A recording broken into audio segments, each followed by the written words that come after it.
Good evening, wonderful people, great Biafrans, wherever you are on the face of this very planet.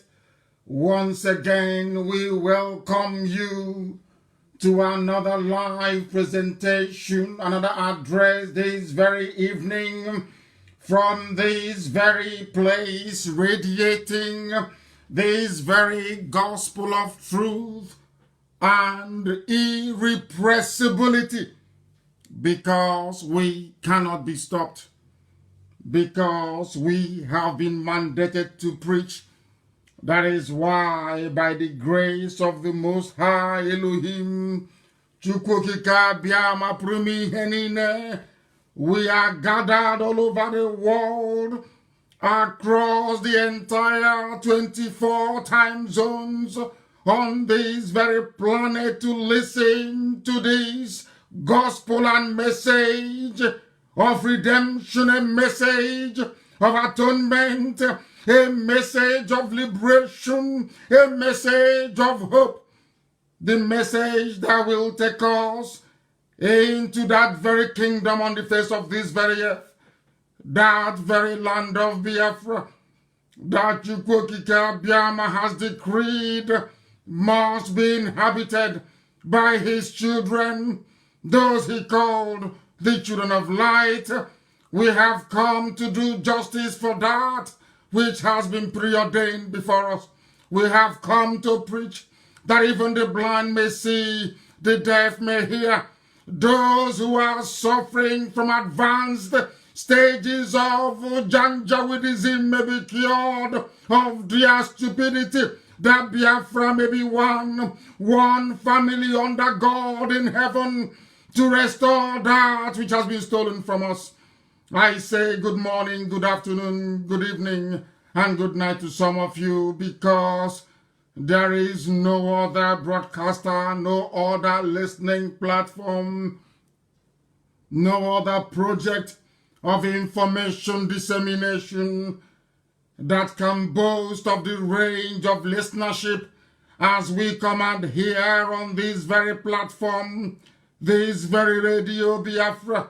As I welcome you, I will seriously urge you to welcome those who are around you, all your relatives, your neighbors, because before I came on air, somebody said to me, my neighbor is Yoruba, and they love what you're doing. Could you please take it easy? And I contemplated and I said, I am under divine instruction. As I am led by the Spirit, so will I preach it. I respect and I love every shade of humanity. Only those who have come to conquer, to enslave, only those who have come to demonize, only those who have come to pillage, only those who have come to render the Biafran children asunder. They are the ones we despise and the ones we hate with every blood in our body. My name is M.N.K. I am the leader of the indigenous people of Biafra the whole world over, in over 100 countries and territories all over this very planet. I lead this very divine movement. I serve the children of Biafra. And I will always serve you until Biafra comes, which I know is imminent. That I can categorically assure you, that Biafra is imminent. I will serve you until the end of my time. We shall not know any corruption. Iniquity shall never be our portion. For Biafra is scrupulously clean in the spirit. All we are waiting for is for the manifestation of that purity in the lives of the men that inhabit this very earth. I speak with every authority. I speak with every command that we have been sent by heaven to propagate this very gospel. And wherever you are, I welcome you. Bring your pen and your paper. And as I cheekily announced before I came on air, I said, if you're Janjaweed or Alemajiri, try and bring your chalk and your slate with you, because as we dissect and digest very complicated and very diverse range of information, I would expect you to start memorizing your ABCD to Z before you can join us. because your level of understanding needs to grow exponentially for you to benefit from the enlightenment and the revelations that are accompanying this very message this evening. We must pray, but before I do so, I must remind each and every one of you that we are live, of course, on my page, M.N.K, the authentic one, I hasten to add, with I think about 400,000 followers, which is nothing, it's a drop in the ocean. We are suffering very serious sabotage and efforts to undermine this very project of Biafra restoration by the powers that be, but they cannot stop us. We are on Radio Biafra app. We are covering at least 70% of Biafra land on FM. We are on satellite. Radio Biafra can be received on a plethora of apps, please, I want that advertised extensively. We have come that freedom may prevail in the lives of those who are suffering in the zoo. We have come that the will of God Almighty in heaven may prevail in the lives of those that He blessed and bequeathed the land of Biafra to.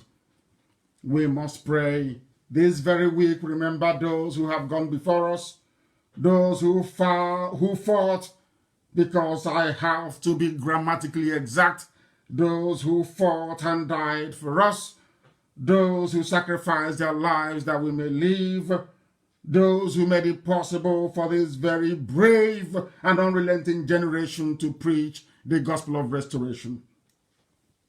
And I will pray in the language of heaven. As I have always said, Roman Catholicism, the church of the body of Christ, when it came, it was in Greece. And then after that, it was in Greek, I should say. And after that, it moved on to Latin. But the language of heaven is Igbo language, the language of the ancients, and that is how we acknowledge the presence of Elohim in our lives, and we must ask the Lord of hosts. Some people pray and they refer to Elohim as the host of heaven, and I say to them, no, the hosts of heaven are plentiful. There is only one God, one indivisible God, ever living, never changing. He is the Lord of all the hosts of heaven. And this evening we must adore Him. We must praise Him. Onye nwanyị na Chineke na nke pụrụ m ihe niile. Onye ihe niile kere eke na-erubere isi. Onye na-enweghị mmalite na ọgwụgwụ. Onye sitere n'okwu ọnụ ya wee kee ihe niile nke mmadụ dị ndụ n'ahụ. Isi ka ihe wee bata n'ime ụwa, ihe wee bata. Anyị wee na-arịọ Gị n'uhuruchi ya. Wee na-akpọku aha nsọ Gị, eze ndị eze. Na-asị na ọnụ ọgụgụ mgbe were nkeji 14 wee gafee elekere anya 7 n'uhuruchi n'ala nsọ Gị bụ Biafra. N'otu aka ka o si wee bụrụ nkeji 14 wee gafee ọnụ ọgụgụ nke nkwụsị mgbe ebe niile n'ụwa niile anyị wee na-efe Gị, wee na-aja Gị mma, na-asị na ọ bụ naanị Gị bụ Chineke na nke pụrụ m ihe niile, onye mmụọ na mmadụ na-efe, onye na-enye anụ ufe nke igwe nni agbanyeghị na onweghị ọkụ nke ọ na-aga, onye ebube ya sachiri ihe niile nke ya onwe ya kere eke, onye ndị mmụọ si na-agba oche eze ya okirikiri, na-asị ya na ọ dị nsọ. Ndị nsọ nọ n'igwe, ọbụla dị ndị okenye ọrụ 24 ha sị na ịdị nsọ Chineke, na ndị dị etu a na-atụ mkpọ ọlaedo n'ala. Onye nwe m na Chineke nna biko nu, otuto dịrị aha nsọ Gị, ngọzi bụrụ nke naanị Gị. Onweghị onye ọzọ anyị na-efe ewezuga Gị. Anyị anaghị akpụ isi ala wee nye arụsị apịrị apị.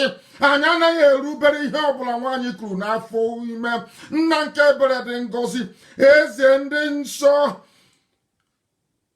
nwanne otu onye, Chineke nna nke ụmụ ogbenye, onye si ebe ikpofu ahịhịa wee kpọlite nwa ogbenye, wee gọzie anyị n'ụzọ pụrụ iche, wee tee anyị mmanụ, wee bulie mpi anyị elu bụ ụmụ ya bụ ndị IPOB n'ụwa niile, wee kasịcha nke ndị ọbụla, n'ihi na ị hụrụ eziokwu n'ime anyị. Nna nke ebere dị ngọzi, anyị na-asị Nna nke igwe, ọ bụrụ site na amaghị ama, ọ bụrụ site n'ikwu ihe ọnụ, ọ bụ site n'echiche nke anyị onwe anyị na-apụghị ịrọpụta n'ime nke anyị, ọ bụ site n'aka ajọ ihe maọbụ ajọ mmụọ maọbụ ajọ mmadụ, anyị wee na-arịọ gị onye kachasị ihe niile elu, biko n'otuto niile na nsọpụrụ niile na ịja mma niile n'ịkpụ isi ala niile dịrị aha nsọ gị, onye kere eluigwe maka elu ụwa, site n'ebighị ebi ma ruo n'ebighị ebi ka anyị na-arịọ gị.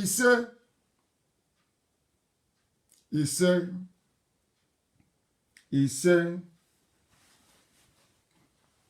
We have called upon Elohim the way the ancients will do, with kola nut and spirit. We must proceed this evening very quickly and without hesitation to preach the gospel that we have been mandated to preach. The very reason why we were created, the very reason why Ezesa Israel Okukano married my mother, Ugweze Meme Okukano. They are no longer with us today because they have done their job. The same way that most of them that fought for us are no longer with us today. They too have done their job.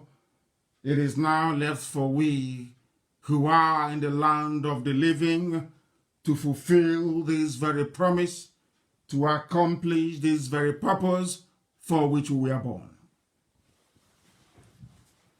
We are going to preach without prejudice, of course. And I will start this very evening by dissecting the character of an Igbo person and the reason why we are in the mess we are in today. Before I came on air, I saw a very bitter sight. That head bridge in Onitsha was being fenced off by the Anambra State governor. Ill-advisedly, I must say, because you are fencing off Anambra from your relatives in Ahaba, in Anioma, in Aniocha, as it used to be called. You are fencing off your people from Enugu. You are fencing off your people from Igbo. We got to where we are today due to complacency, due to the greed of an Igbo man, due to our selfishness, due to our crippling and debilitating individualism. We are where we are today because of lack of foresightedness, because of our wickedness. That very gate, that very barrier should be built in M.N.K. That very barrier should be built at the entrance into Biafra land in Idom and in Igede. It should be built in Ogoja, not for Anambra State to fence itself in. As I told you, you listen to the Janjaweed, they have given you a new identity. Before we had Anambra and Enugu, there was only one Anambra. What could have happened then? There is need for all the governors to coordinate their effort and treat the entire Biafra land as one unit, not all these sub-units created for us by the Janjaweed from the Sahel. That is something that those who are close to Obiano must advise him. That it is preferable for us to see all the governors working together and securing the entire borders of Biafra land. Because if we stop them in Lower Benue, they cannot come into Anambra. If we stop them in M.N.K, Oshomole cannot allow them to pass through Bini and come into Biafra land. That is called foresightedness to be able to anticipate, to have a reasonable sense of judgment. But they don't see very far. All they are bothered about is to loot. All they are bothered about is to serve their masters, their Janjaweed masters in the north. And the resultant effect is a very warped way of thinking and a badly executed policy. And those barriers must come down. Those barriers should be erected at the borders of Biafra land to allow people to mingle, to travel, to interact seamlessly in Biafra land. Very, very critical and very crucial. The truth is that Igbo people do not plan or think ahead. Only when it is marriage, when they want to contest for political office, or when they are expecting a container from abroad. I am saying this because I can see the effort that Professor Joffer is making of WIC in America to try to get our people to reason properly. He is fighting a battle, and it appears to be a losing battle, very sadly, because we never ever plan ahead as a people, and this is the consequences. There is a saying in Igbo land where we come from, some of us come from, not all of us, because Biafra stretches far and beyond the boundaries of Igbo land, albeit that we are one people but different tongues as the centuries have gone on.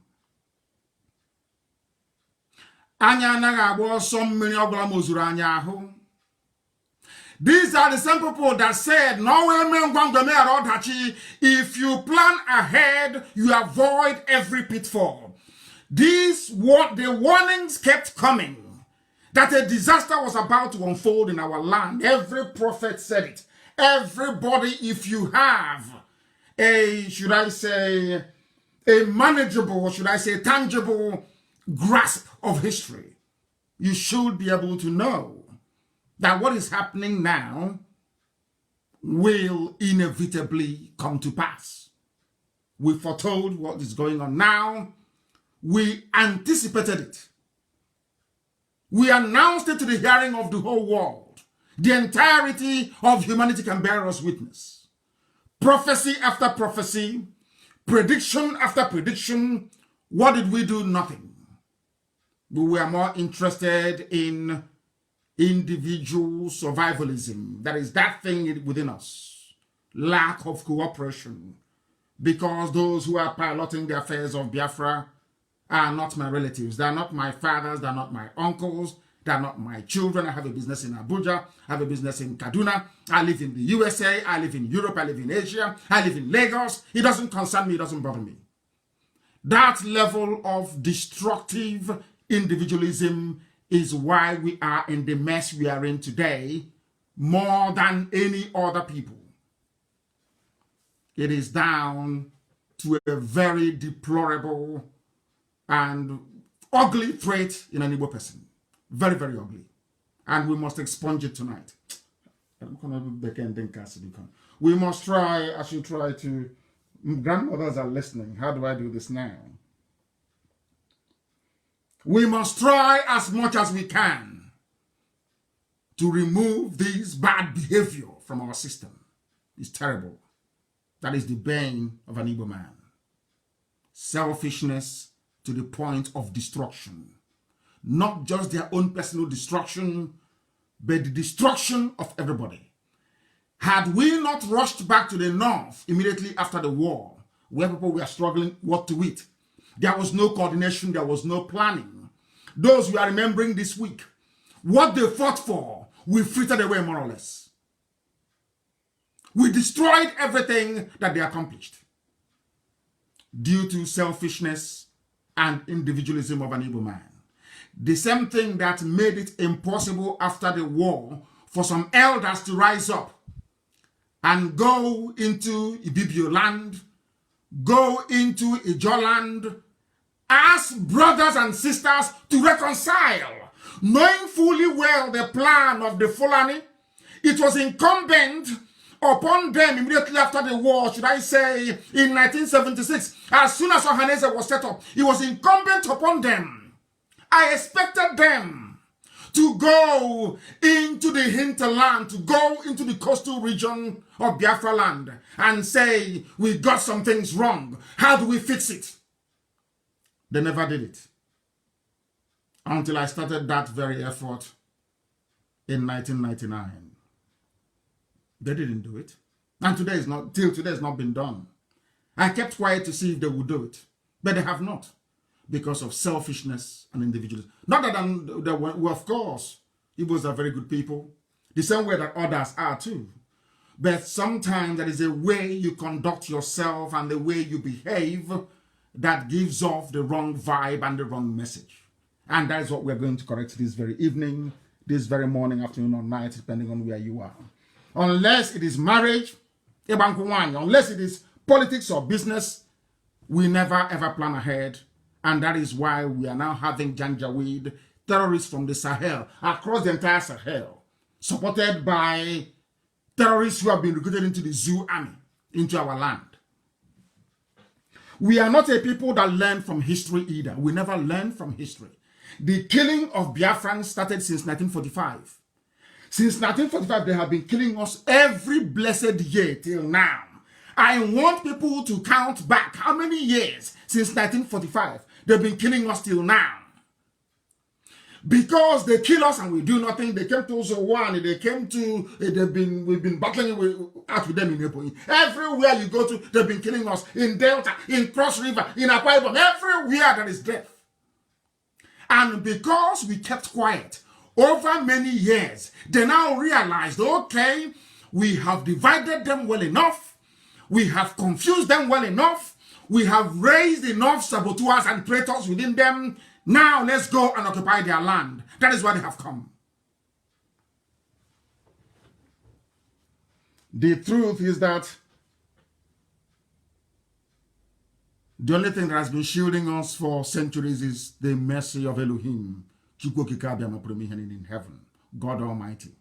If it is down to the effort of an Igbo man, by now we will be a conquered people because of our selfishness, our greed, and our petty jealousy. These are the facts of life that nobody can escape from. It is the truth. And that truth must be confronted this very evening, because I can see how Professor Joffo is suffering in USA. Every day the man will be lamenting. We need help. We need help. They have come. They don't care in America. They just don't care. But tomorrow now, if they catch any of them and want to deport them, you see they'll be crying, saying, oh, Americans are wicked. You saw the way the Chinese were treating us. Some of us complain and said it's evil. But imagine the way you treat yourselves. Look at the way those in America that can fund a resistance have just sat on their hands, waiting for everybody to be killed in the village, so they can come back and cut a deal with the Fulani to become the M.N.K to take people's land. That's what they're waiting for. That is the height of greed and the height of wickedness. And you claim you go to church, you go to the temple, you go to synagogue all the time. You go in front of your deity, whatever thing that you're worshiping. And you claim you're an honest person. Every day you bless kola nuts. And you break it and you eat. All that nonsense we talk about. We libate with hot drink.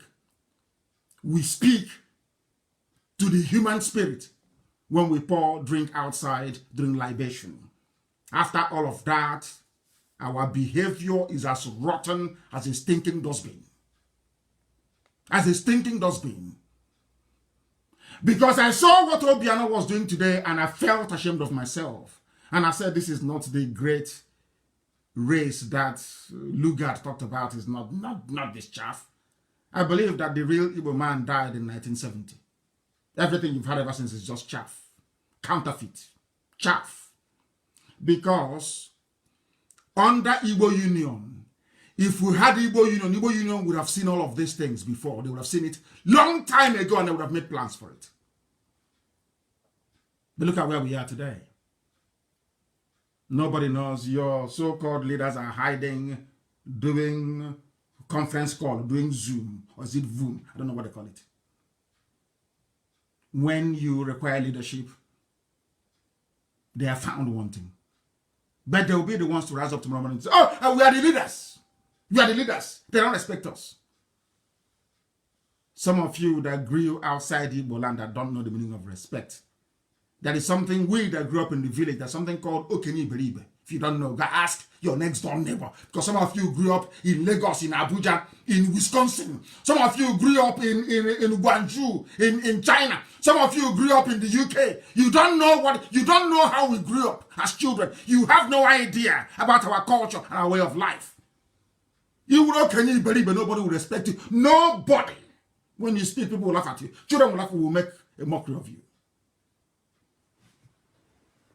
Because you're old for nothing.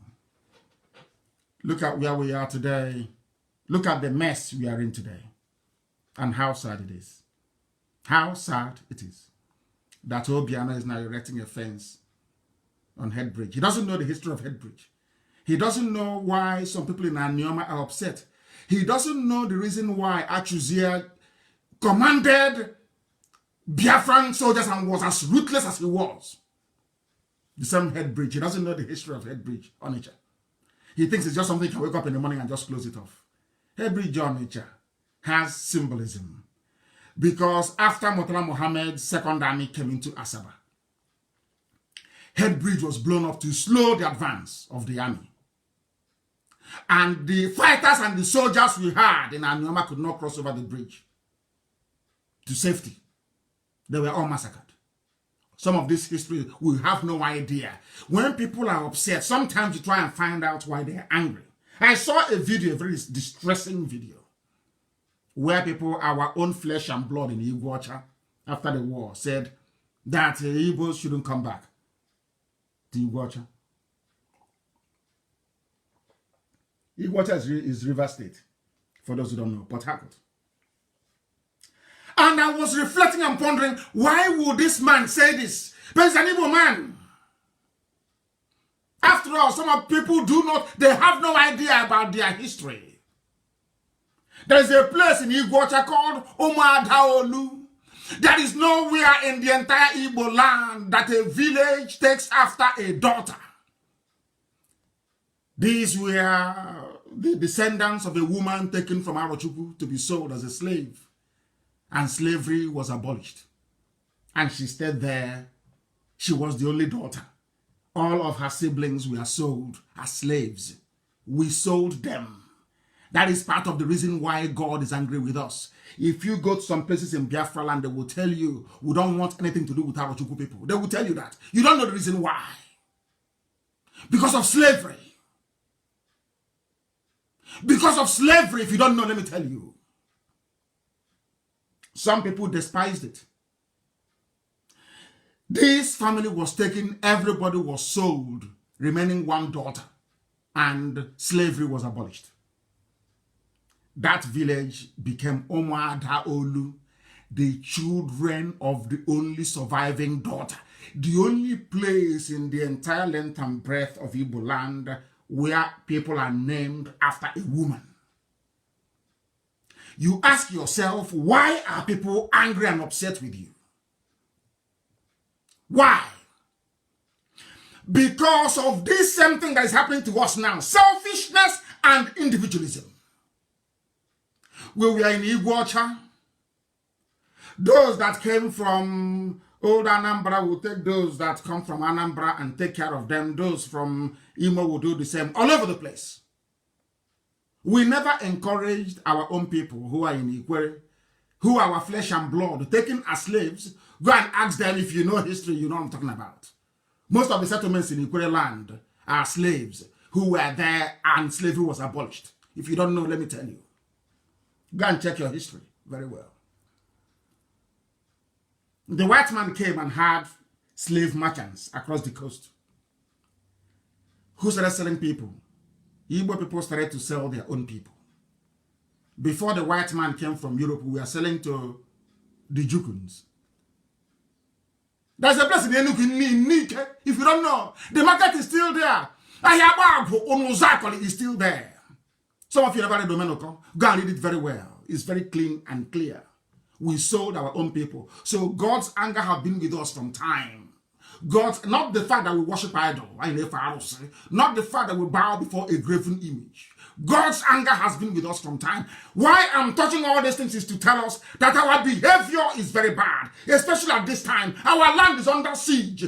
How can you be saying to people you should be consulted? Who are you, Wonye, to consult you? Janjaweed is in your father's compound. You have no shame. You name your children Ahamefula, but your names are lost because all of you in America, your children, they will marry Latinos. They will marry Mexicans. Let me see how you bring them home. I'm giving you only 2 more generations. You'll be wiped away from the face of the earth. Your compound in the village will close down. You're finished. Selfishness. And the Joffa is suffering, running all over the place. I don't talk about IPOB. Because we have what it takes to defend ourselves. But we can't defend every village. We can't defend every village. It's not possible. Every year we remember those that died. Every year. After 50 good years, not one monument, not one proper monument you can look at and say, oh, wow. The one I tried to build in Enugu was really knocked it down with his thugs. Because he was afraid of all the atrocities he's committed with Biafra and thinking once this senator stands, he will die. All of you were there and you kept quiet. Of course, when the time comes, he will pay very dearly for it. Doesn't he know that? Of course, you pay for it. You pay very dearly for it. It is that your selfishness that is driving you now. They have come in.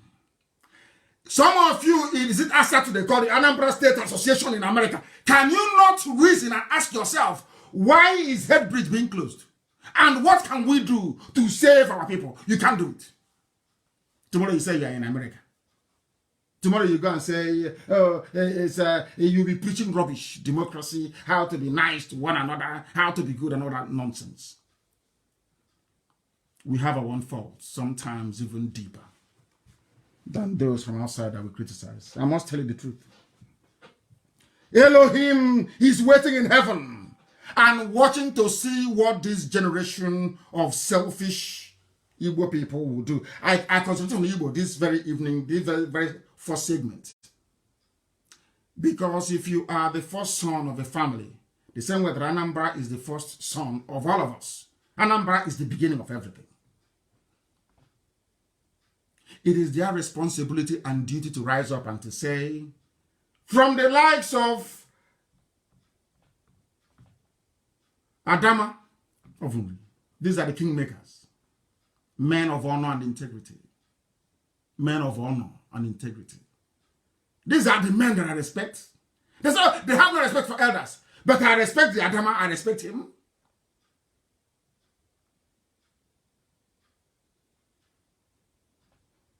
And many others.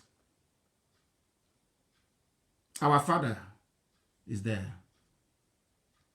All over the place. Or should I say fathers, that we respect and accord every honor.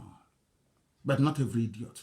Because in Igbo land there is something called Okenyi Beribe. You misbehave and you think you get respect from us. You're dreaming. It can never happen.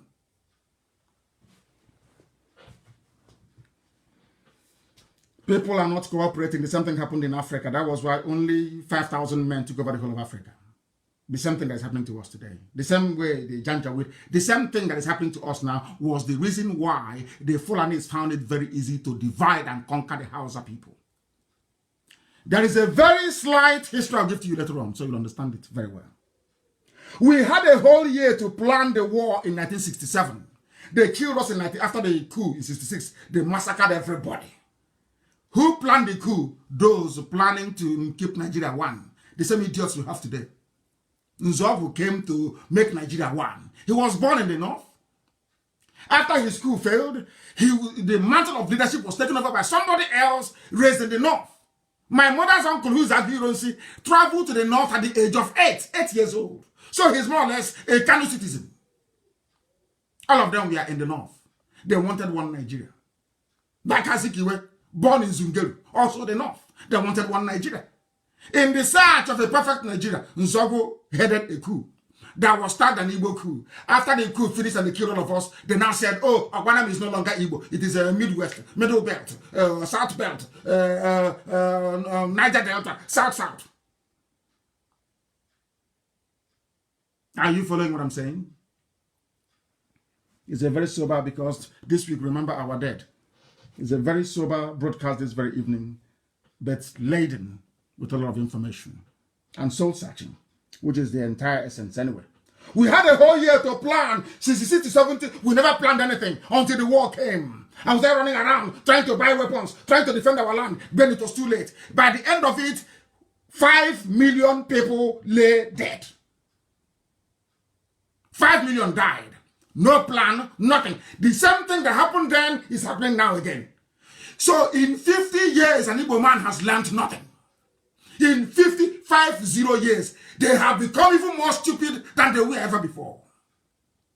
Everybody has sense. Everybody is an intellectual. Even an idiot who for the blue file about the office flat file with a worn constitution in it. Now, just gossiping, that's all they do. Talking rubbish.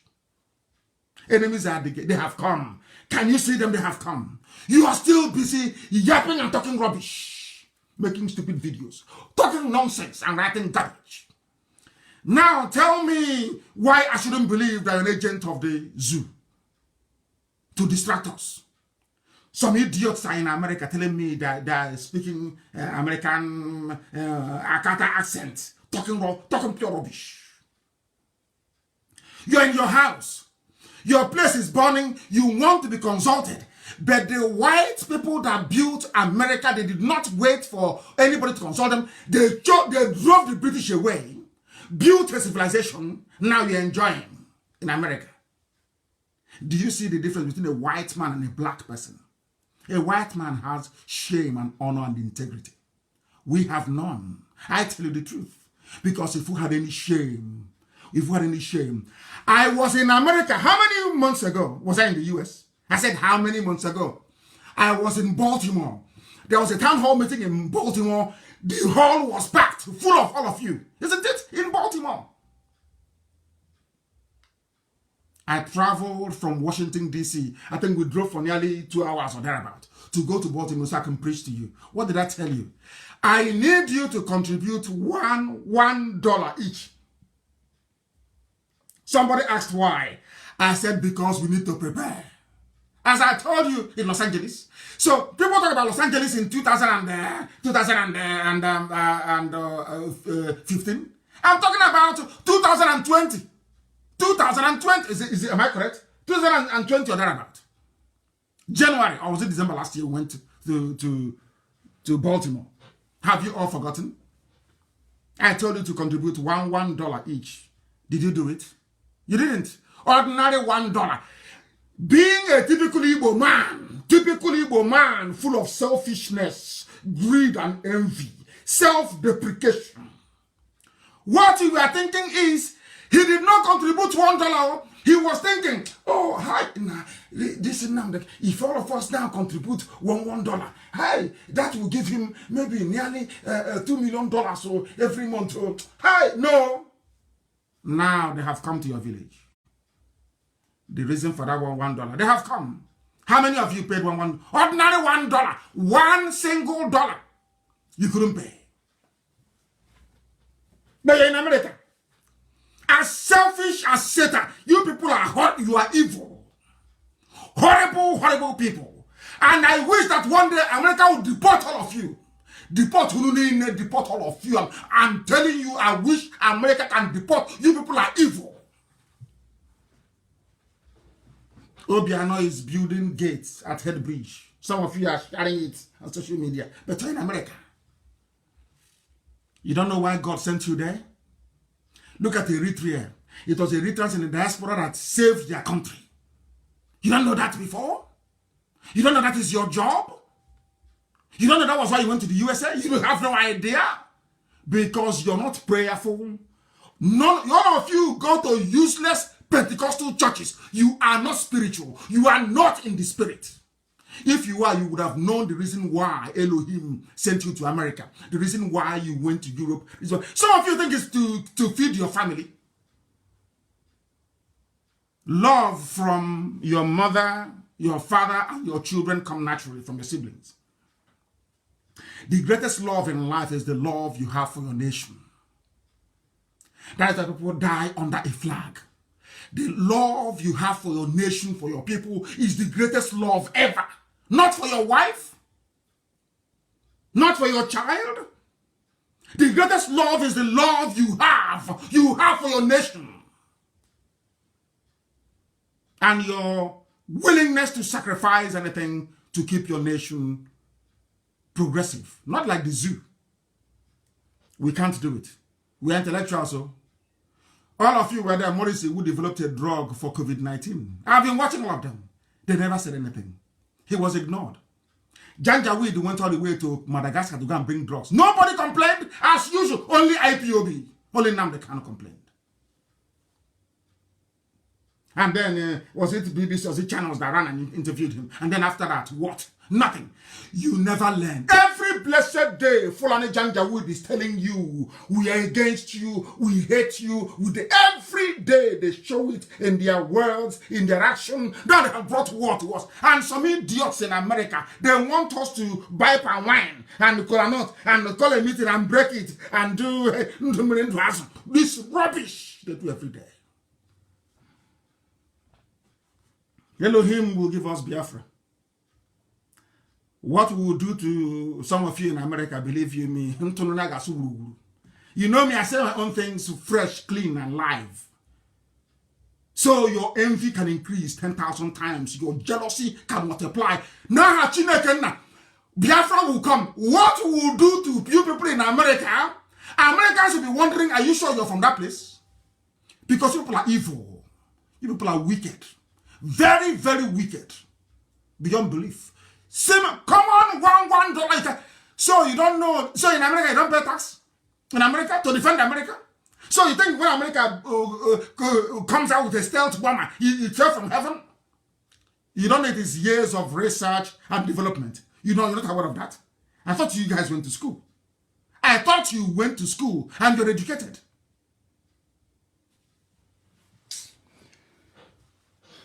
1967, the same thing happened. We lost 5 million dead. In the year 2020, we are still making this. Hey, after 50 years, the same. Look at what talking rubbish, talking about true federalism. Can you believe? I was there, are you people mad? Are you insane? Are you insane? Are your brain cells not working? Let me see the idiot that will come out to say they're contesting. Then you bring out money to buy rice and Indomie. Now, those people that you want to convince to vote for you, their lives are under threat. Instead of you to rise up and defend your land, some of you are busy giving our land to Fulani. And there was one idiot in Obunike. We will get hold of you. They say he's a PG in Obunike. They're selling our land. Do you know there is a native doctor, Fulani native doctor in Obunike? I have his name, I have his video, I have it. Fulani native doctor. That the dead Obunike Igwe, they connived and gave our land, the land of Biafra, to Fulani. There is another idiot in Opa, using a registered business to be buying land from people to give to Fulani.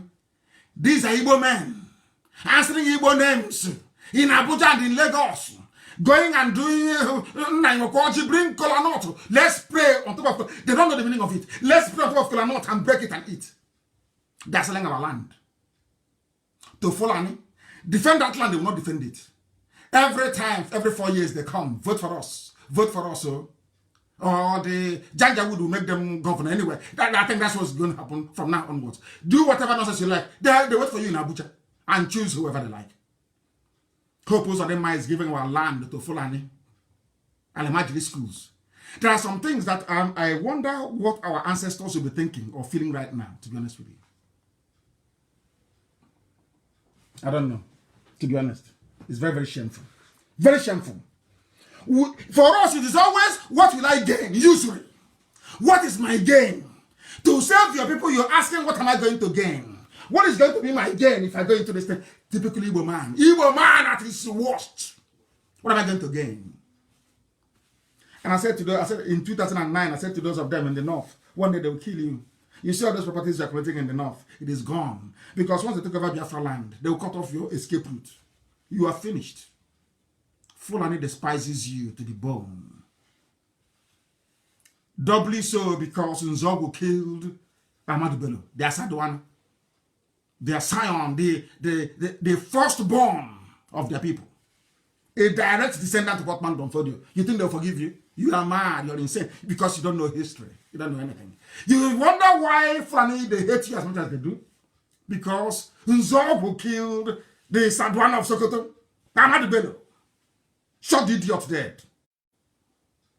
He was you can define ethnic bigotry. Ahmadu Bello's own was out of this world. And Nzogu was trying to save Nigeria. You know who took over? You know who was trying to save Nigeria. And look at where we are. Those trying to save Nigeria, look at now Nigeria has, the zoo has come in to swallow us. And somebody is in America waiting to be consulted. This thing you people are doing, I wasn't consulted. Elohim, please give us Biafra. So we can set an example with those in America that the world may know. They watch cowboy movies and they think, oh, you can't stop me from coming into Biafra land. You cannot. It's my father's land. Elohim, please give us Biafra. We'll show those stingy bastards where they belong. Mad people everywhere. It's only people. You cannot go and learn from Eritrea. You cannot go and learn from South Sudan. You cannot go and learn from East Timorese. You cannot learn from Kosovo. You cannot learn from Albania. You never learn nothing in America. Just make money. Every 4 years you come home. Oh, unbelievable. We must continue. They said that Wazirike squandered the goodwill of people because he was engaged in fraud when he was doing Biafra. But we are not all the same. I know that IPOB, we've come a long way. We are fighting for our freedom at the most difficult time in our history, when there is no trust and no belief. The little trust that was left was Wazirike with his criminality squandered, smashed everything into the ground. So if you're asking our people to help now, it's very difficult. No matter how rich I am I going to be able to buy a tank? Can I buy an anti-tank missile? Can I, as one person, buy it? The answer is no. It's a collective effort. Everybody must come together. It is a collective effort. We must defend our land. This is not the time to be hiding and speaking. You can see the front. They carry their own AK-47 in the open. They carry assault rifles in the open. It's not hidden. So why are you telling me? Let's talk under the table. What are you talking under the table? They are in our villages with guns. Can't you see? Are you blind? Are you people blind in America? Are you that blind? You want me to beg you to speak nicely to you before you can rise up to defend your land? Are you not foolish? So in the land you're in, when George Washington was fighting the British, they were begging people. That was something I posted about taking an oath. Adams formed a secret society. They took oath in Massachusetts. You know what their job was? To kill saboteurs. Every Sabo, if you're not with them, they kill you. That America you're enjoying it, that Massachusetts you're in now, driving your Lincoln Navigator, your big Jeep. That was how they managed to get rid of the enemy and build a civilization that the whole world is proud of. But you're in America, you learn nothing. This week, remember those who sacrificed their lives that we may live. There will be no movement on the 30th of May until at least 12 noon. There will be a candlelight procession. There will be fasting and prayers. We are going to read from Psalm 1 to Psalm 150. Prayer and fasting for 4 days, representing 4 market days, starting from 27, 28, 29, and ending that very fasting and prayer exactly 12 midday on 30th. I remember what our sister wrote. Her name is Mercy Carlo, because when I quote people, I must give them credit for it. She wrote this very brilliant piece. She wrote about trust and test, trials, temptation, and how fire purifies gold. He said, these words are for men who have proven themselves worthy. Such men, this is from a woman. You know, that's why I said that Biafra is a motherland. It's our women that can give us, should I say, they represent our moral compass as we navigate this very difficult terrain of freedom and emancipation. Let me read to you what a woman wrote. Such men don't listen to gossips. Such men are not distracted by illusions. And such men don't settle for less. We don't settle for less. Outright victory. They are moved on until they reach their goal. If you truly believe in something, I don't think anything anybody said to you will make you to renounce your beliefs. Otherwise, she mentioned my name. I would have abandoned the struggle a long time ago because our people can be very, very frustrating. But I know they're also very lovely. It takes them time to believe in you, but once they do, once they do, once they do, there's no going back. So in a way, it's also an advantage. Maybe Americans are testing us to see how strong we are. If you know them, go and tell them that we're very strong. We are not moving. Our goal is Biafra. Our goal is not to own a car or to live in a mansion. Our goal is to simply to go and get Biafra. And then after that, I'll retire and go and see if enjoyment is possible because I have suffered enough. I'm telling you. You can never see a Christian or a Muslim renouncing their membership of their faith. Even if you insult Muslims or Christians, it makes them to become harder in their belief. If you kill Christians, you get many more converts. It's only in our own that people don't know that Biafra is a religion. The more you persecute us, the more hardcore we become. The more hardened our core becomes. It's only the flimsy ones. After 2-3 days, they run away. Oh, they give excuses. Oh, I was insulted. I don't like the way they insult you. But I'll imagine it's killing you. They're your village. And you're still championing one Nigeria. You say somebody insulted you, and because of that, you can't do Biafra anymore. But I'll imagine it's in your village. They've been killing you since 1945. And you're still a Nigerian. They were killing. St. Peter was crucified upside down in Rome. Some were thrown into drums of boiling oil. Cauldron of oil in Rome. Where you have St. Peter's Basilica. Peter was crucified in Rome. Did that stop you from attending Roman Catholic Church? I'm just asking. You claim you were insulted. Peter was killed. Yeshua was killed. People were persecuted. It didn't stop them. It didn't stop them. I can't be giving all these flimsy, useless, foolish excuses all the time. Before COVID-19, I was begging in America. $1 each, they said no. $1. They said no. In that account in America, do you know what they have contributed till now? $37,000 only. You know me, I don't hide anything. $37,000, that's what's in the account. But if you have, hey, they're collecting money. They gave they gave the money, or they are rich, or they have money. Only that, for how many months now? And the money is still there.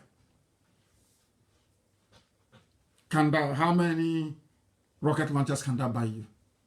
Because you know, once we defeat them on the ground, the next thing you will see Al-Majri do, they will take to aircraft. Britain will give them aircraft to come and start bombing us. You don't know that?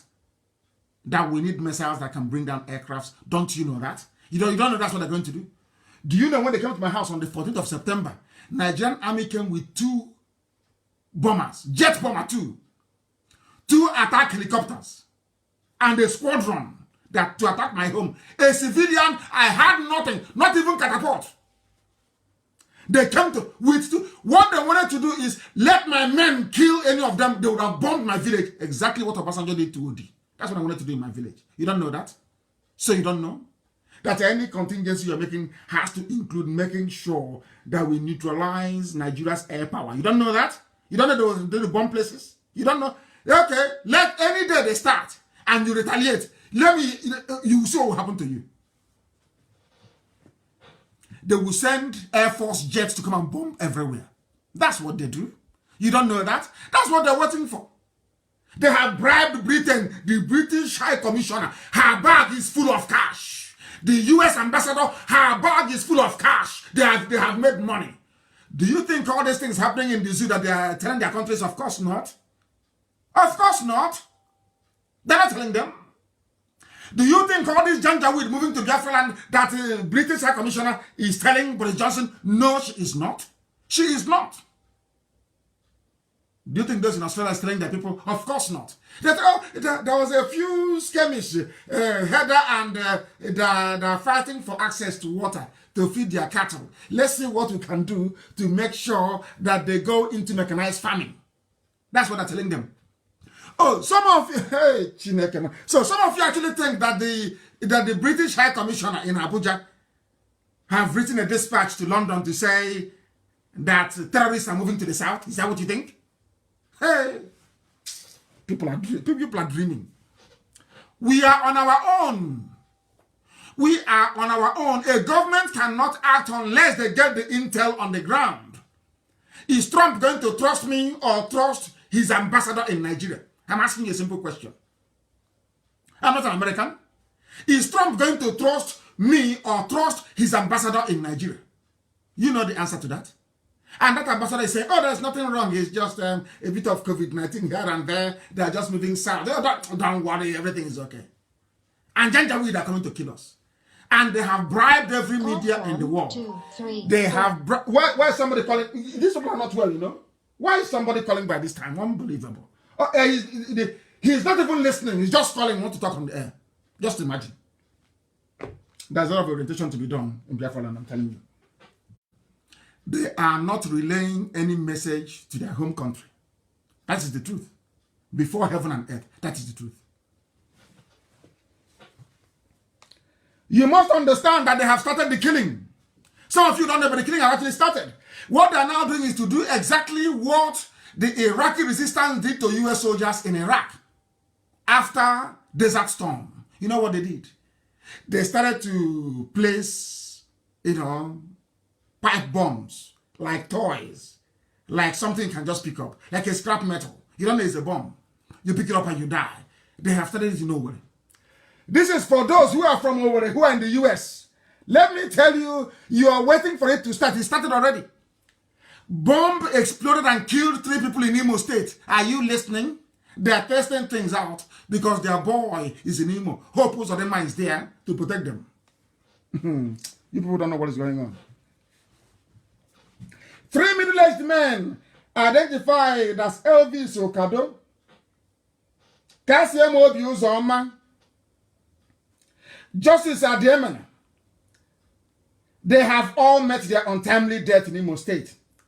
The sad incident occurred as a result of a bomb explosion in Eziosu community in Ugu, the government area of Imo State.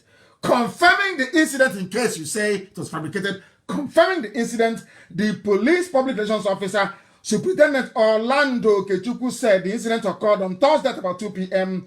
when members of the community suddenly heard a loud explosion. They rushed to the scene only to discover 3 lifeless bodies of the victims lying dead on the ground.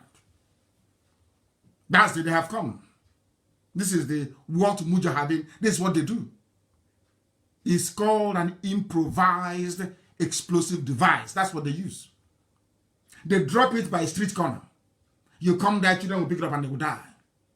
And you have people in America that could have helped.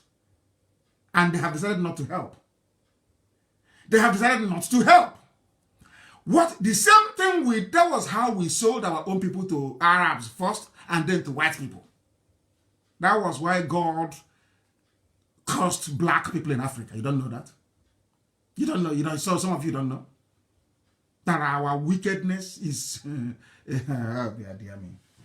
unbelievable. Unbelievable levels of wickedness and atrocities. Unbelievable. This black. Look at USA after the war. They sent money to Germany to rebuild Germany. They gave money to Japan to rebuild Japan. These are white people. They fought war with Germany, but America, under the Marshall Plan, after the war, gave money to Germany to rebuild Germany. white Europeans. Do you see why God loves them? Do you see why God keeps? Do you see why they are blessed? How about blacks? We lost the war courtesy of Britain. Instead of them to say, oh, let's rehabilitate this after the war, as there is something called chivalry, they decided not to abandon that very code. Ask any army officer, any grown-up, of course, the ones who are learned, they will tell you what chivalry means. They said, no victor, no vanquish, no this, no that, and no that. You know what they did? And when we came out, even the one, you know that verse in the Bible, where Jesus took money from those that don't have and gave to those who already. That's what they did after the war. The little we had in Germany after the World War, Second World War in Germany, everywhere was rebuilt with American money. They destroyed our land. The thing that gives money to the zoo, Nigeria, comes from our land. They now came, they open your mother's purse or your grandmother's purse in the bank and take whatever is left there. And some people wake up in the morning and say they are Nigerians. Unbelievable. Things are happening if you don't know. Things are happening everywhere. There was a news that broke this evening before we came on air. There is a group now accusing the Janjaweed, the Fulani, Al-Majiri, that they are the ones aiding jihadist genocide going on as we are occupied with Biafra land. You people don't know what's happening in Kaduna. Church Abasala. In Kaduna, there is wholesale slaughter. In Kaduna, Kaduna Christians are being massacred and decimated as we speak. Are you aware of that? No, you're doing one Nigeria. You're fighting for APC and one Nigeria. Christians in southern Kaduna are finished. They have the news broke this evening. Let me tell you the people that announced it. It is the Southeast-based Coalition on Human Rights and Democracy Organization, SBCHRO. SBCHRO. They said they have alerted the world, including Western democracies where people have human feelings. You know, no matter how bad a white man is, at the end of the day, at least they have a little bit of feelings. Unlike blacks. What they are saying is that they have told the world that indigenous Christian communities, Hausa Christian communities in southern Kaduna, in 7 local government councils, hey, they are being slaughtered. People are dying in Kaduna. People are being slaughtered in Kaduna like chicken. They have alerted the world because you don't have a country. There is no country. Nothing is happening. This is what those in America are praying for. You know that land they're eyeing in the village. Some of them want a piece of land in the village. They're eyeing it. They are now waiting and saying, oh, have the killing started? He's in Minnesota asking, oh, has the killing started in Olu? I want to, let me know when it started. That farm belonging to Mrs. Okreke's, Mr. Okreke's wife. Let me see if she's dead so I can come back and claim it because it's in the family. A black man in America, a black man, an Igbo man in America, is praying that the Fulanis will come and kill us so he will come back and claim the land belonging to the uncle's wife. Unbelievable. Unbelievable. Some of you don't know what is happening. Go into our towns and our villages and see what is going on. Go to Oka and have a look. Our land is gone. What you're now seeing in our land is round moth of Fulani, round mud house, thatch house. In our land, that you will struggle to find a mud house, despite being stripped bare, more or less, after the war. We lost 5 million people. Those in America, it doesn't touch their heart, it doesn't touch their spirit. They are not moved. They are not moved. They want all of us dead. Go to Oka, you will see it. And these are lands being given by our people. Somebody will come as a land agent. Mietiala will approach him. He will go to the Igwe, the Eze of the village, or the PG, That is why there is this craze now about being a PG. You want to be PG, they're looking for land to sell. Anybody say I want to be PG is because they want to sell communal land to Miet Yala. Have you wondered where that 100 billion they gave to Miet Yala, where should I say, what they're using it on? Not just to buy weapons. They're using it to buy land in Biafra land. Now you know. That is why some traditional rulers are busy giving our land away to Miet Yala. The one in Okwa. Give it to Miet Yala. Obunike. Please, Amaka, publish that video that are those in Obunike that was talking rubbish yesterday. Publish that very video so they can see it. What is happening? Publish it for them to see in Obunike. And their native doctor, their Dibia, their full-on native doctor in Obunike, doing voodoo for them to confuse the village. No, and they're confused. That's why they came yesterday to write rubbish. Have you seen your people? These are Igbo, IGBO Igbo, in Obunike. Traitors. Because of money, cash. Treacherous human beings in Obunike. Talking rubbish. We'll get hold of their PG. Don't worry. You hear the story. We'll get hold of him. These are idiots selling land to Fulani. We have they think that M.N.K can come on air and preach falsehood to the world. They don't know who we are. You think I can sit down here behind this microphone that Elohim gave me and I'll be preaching falsehood? Not what I say, I'll be telling lies. You are insane. We'll get you. The PG of Obunike, we will get hold of you. And that day, you speak Latin, I assure you. They are selling our land. Selling our land to our own killers. This is the sense of an Igbo man. Selling the land of your ancestors to those who are going to kill you. Those that killed you in Kanu, killed you in Jos, killed you in Sokoto, killed you in Kafanchan, killed you. You are giving land to them in Obunike. So you're smart. You're a smart guy. You are very smart. And now Obunike is a mini Fulani emirate. They think we lie as they do. The traditional ruler is now dead. And let us warn everybody, any traditional ruler, Eze, Igwe, whatever you call yourself, if you're found giving land to Fulani, if you're found anywhere, we are everywhere investigating. Any land we go to, we see Fulani, we ask them, who put you here? Once they say it's the Igwe, they show us the receipt or the Eze of the land, you're finished. All of you writing nonsense. Oh, they don't respect. Write more now. You people are taking money to sell us. That's why we're in this mess today. Because had Oluchi been consistent, we wouldn't be here today. Would have been long gone. Inconsistency. I don't know what you people are doing with petty money. Chicken change. That can't change your... Nothing. What is this madness about owning a mansion and driving a car? What is that craze all about? What is that madness all about, I'm asking you? Why are you people so foolish?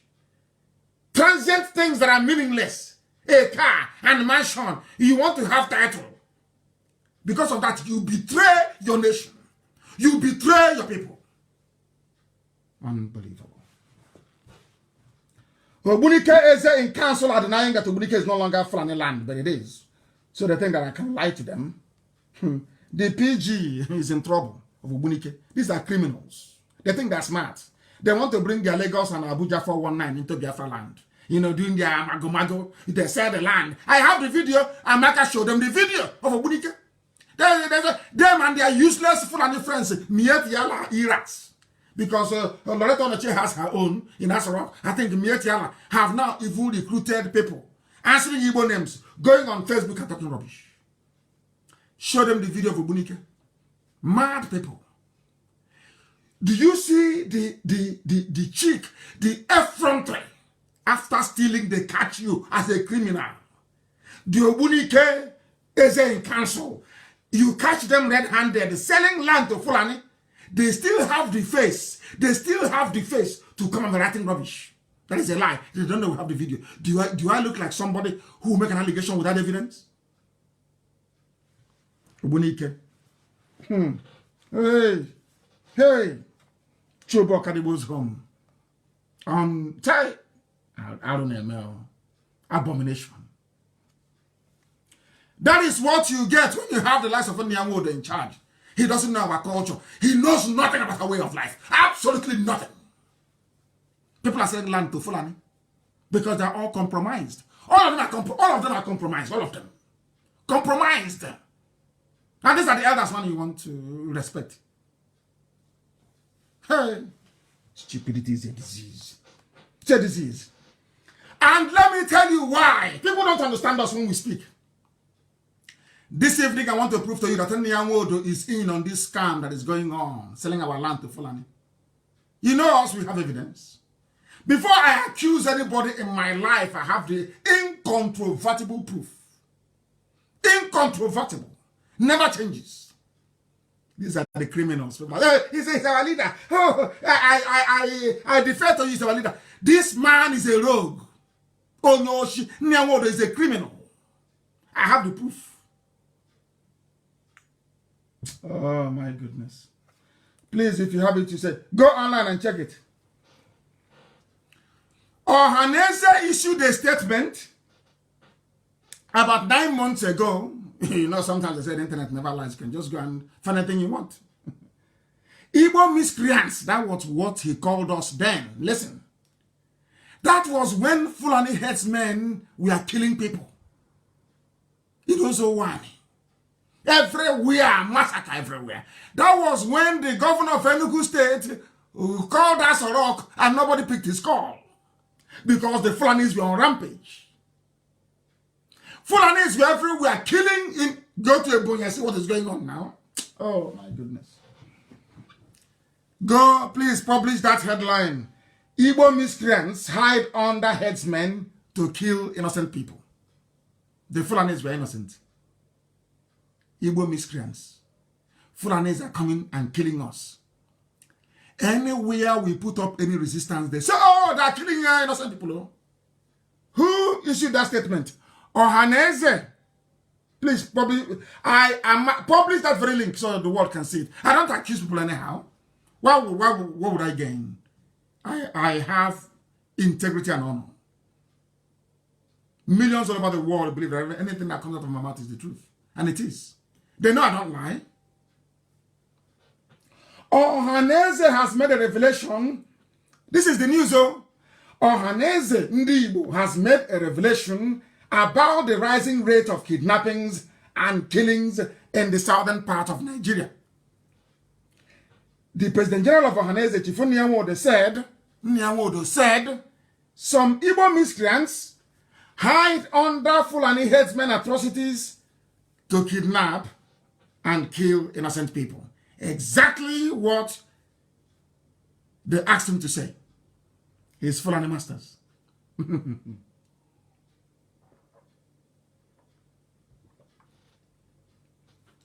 Listen, I say if I push you, I will show you where to fall. Everything I tell you is the truth. The ceremonial word.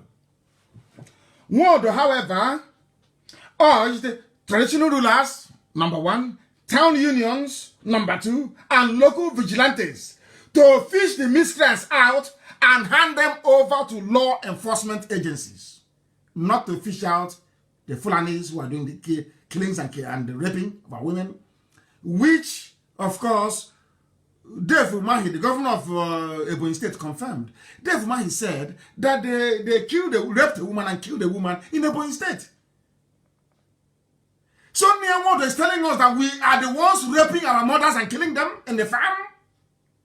Hey, now you see why? Now do you see why? Do you now understand why we are angry? Why we cannot respect people who are working with our enemies secretly to come and they come and you see them in the open, you think they are normal. Oh, we don't like what's happening. We want to restructure it. Rubbish. They are their slaves. They are their slaves. You've heard it. It's there, it's online. Not he issued a statement. We are the miscreants, and the Fulani headsmen who are in our land are the saints. They are Saint Michael, Saint Gabriel, Saint Yusuf. They are now in our land, killing us. And instead of Nwodo to call a meeting to say, what do we do to defend our land, Nwodo said it is IPOB that is doing the killing. Oh dear. Our hands are clean and we are proving it. They now wrote a letter. This one is the asset, what's the name? Association of Southeast Town Unions. The same group of people. ASETU. I don't know how God is punishing us. Chuko Kikabiama, why are you doing this to us? They wrote a letter. I'm going to read the letter. I have another letter to read. The main topic this evening, from Pandef to Abuja. I'll read it. I'll analyze it for you. This is a letter from the Association of Southeast Town. The ones Nwodo is calling upon to fight IPOB instead of Fulani headsmen. I'll read it for you. They are writing to United Nations from Enugu. They're in a lock-up garage in Enugu writing to UN in New York in the middle of pandemic. I want to read the letter for you. United Nations Secretary General, UN Secretary to New York, USA. The President, they wrote also the copied in Trump, two of them. Special Advisor on the UN on the prevention of genocide. Now they know there's genocide though. On the prevention of genocide, UN. Everybody was copied in. What is the main heading of the letter? Ethnic cleansing and land grabbing agenda in eastern Nigeria. And who are the people to blame? I'll read it for you very quickly. It has come to our attention that able-bodied young men from northern Nigeria are being smuggled into the southeast and eastern part of the country in droves. This is in spite of the nationwide lockdown and all the rest of it. And they are coming from the north. So it's not IPOB, as Nwodo wanted to make them believe. I'm now writing a letter to UN. Do you know what I find very bizarre about the lack of trust and cooperation within our people is this? You are writing to an organization that is in America, UN, and Trump.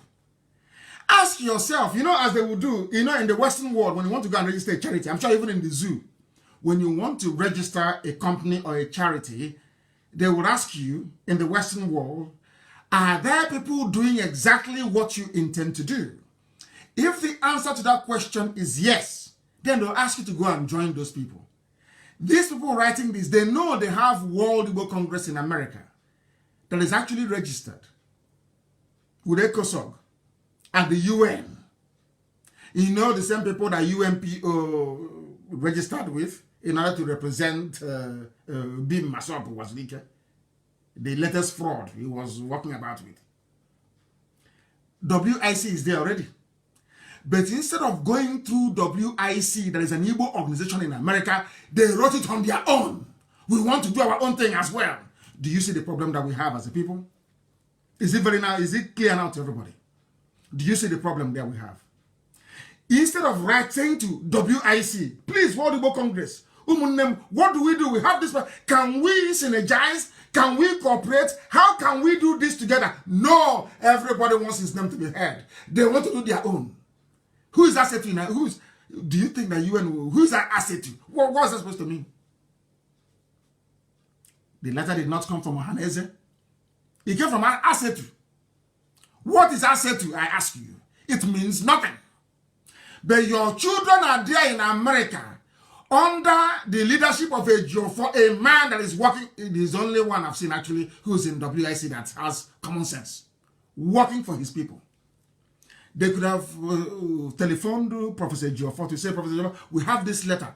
Help us. Let us coordinate everything. So they know we are speaking with one voice. But no, this one will write from Enugu. This one will write from Oka. The other one will write from Iguacha. One will write from Ekom. One will write from Obudu, Cattle Ranch. To the same UN. And they get all these letters and they're thinking, my goodness, are they normal at all? Now you know what is happening. Do you see how we are? Do you see the way we behave? Do you see what is wrong with us? Can you see what is wrong with us as a people? Everybody wants his name to be heard, even if you don't have the pedigree, even if you don't have the class, you don't have the finesse or the grace to do the work. You want your name to be heard. Why couldn't they go to WIC? They want their, oh, now I sent letter, I signed it, oh, my name is going to appear at the UN. In case Biafra comes. So we will say to our children, we're also part of it. That's what they're doing. Do you see how we reason and how we behave? Very, very sad indeed. We must, as a people, streamline the way we do things. There is an existing UN registered Igbo organization with an established name. That is the World Igbo Congress. Submit your letters through World Igbo Congress. They will deliver them. If you are an Igbo organization wishing to reach out to the US-based organizations, for instance, or any of this anywhere in the world for that matter, if your petition is Biafra related, you go through IPOB because we have the presence all over the world. If it is about Igbo, you go through World Igbo Congress. What is wrong with our people? Why all this duplicity? Why all this, multiplicity of organizations? For what reason? Do you see where our problem lies? They can't, and that letter will be ignored, of course. But had this letter been submitted through WIC, WIC will give them the letter and also attend UN ECOSOC meetings where they can actually discuss it with UN officials. Now you understand me, don't you? Unbelievable. Unbelievable. This is what is happening in Okwa. In Okwa. The telephone number is the everything. Please, can you release the video of Okwa? Our people, Igbo people, are selling land to Fulani. M.N.K. in Okwa. Everywhere. After selling land to Fulani, and the Fulani is now coming, the same association of town unions will now write to America. You write to UN, write to Trump, and say, oh, please, help us. But you sold land to them. And then they want to tell you that IPOB is the problem. You should work with your vigilantes. Now, do you see it? Have you seen it? What you have done to yourself.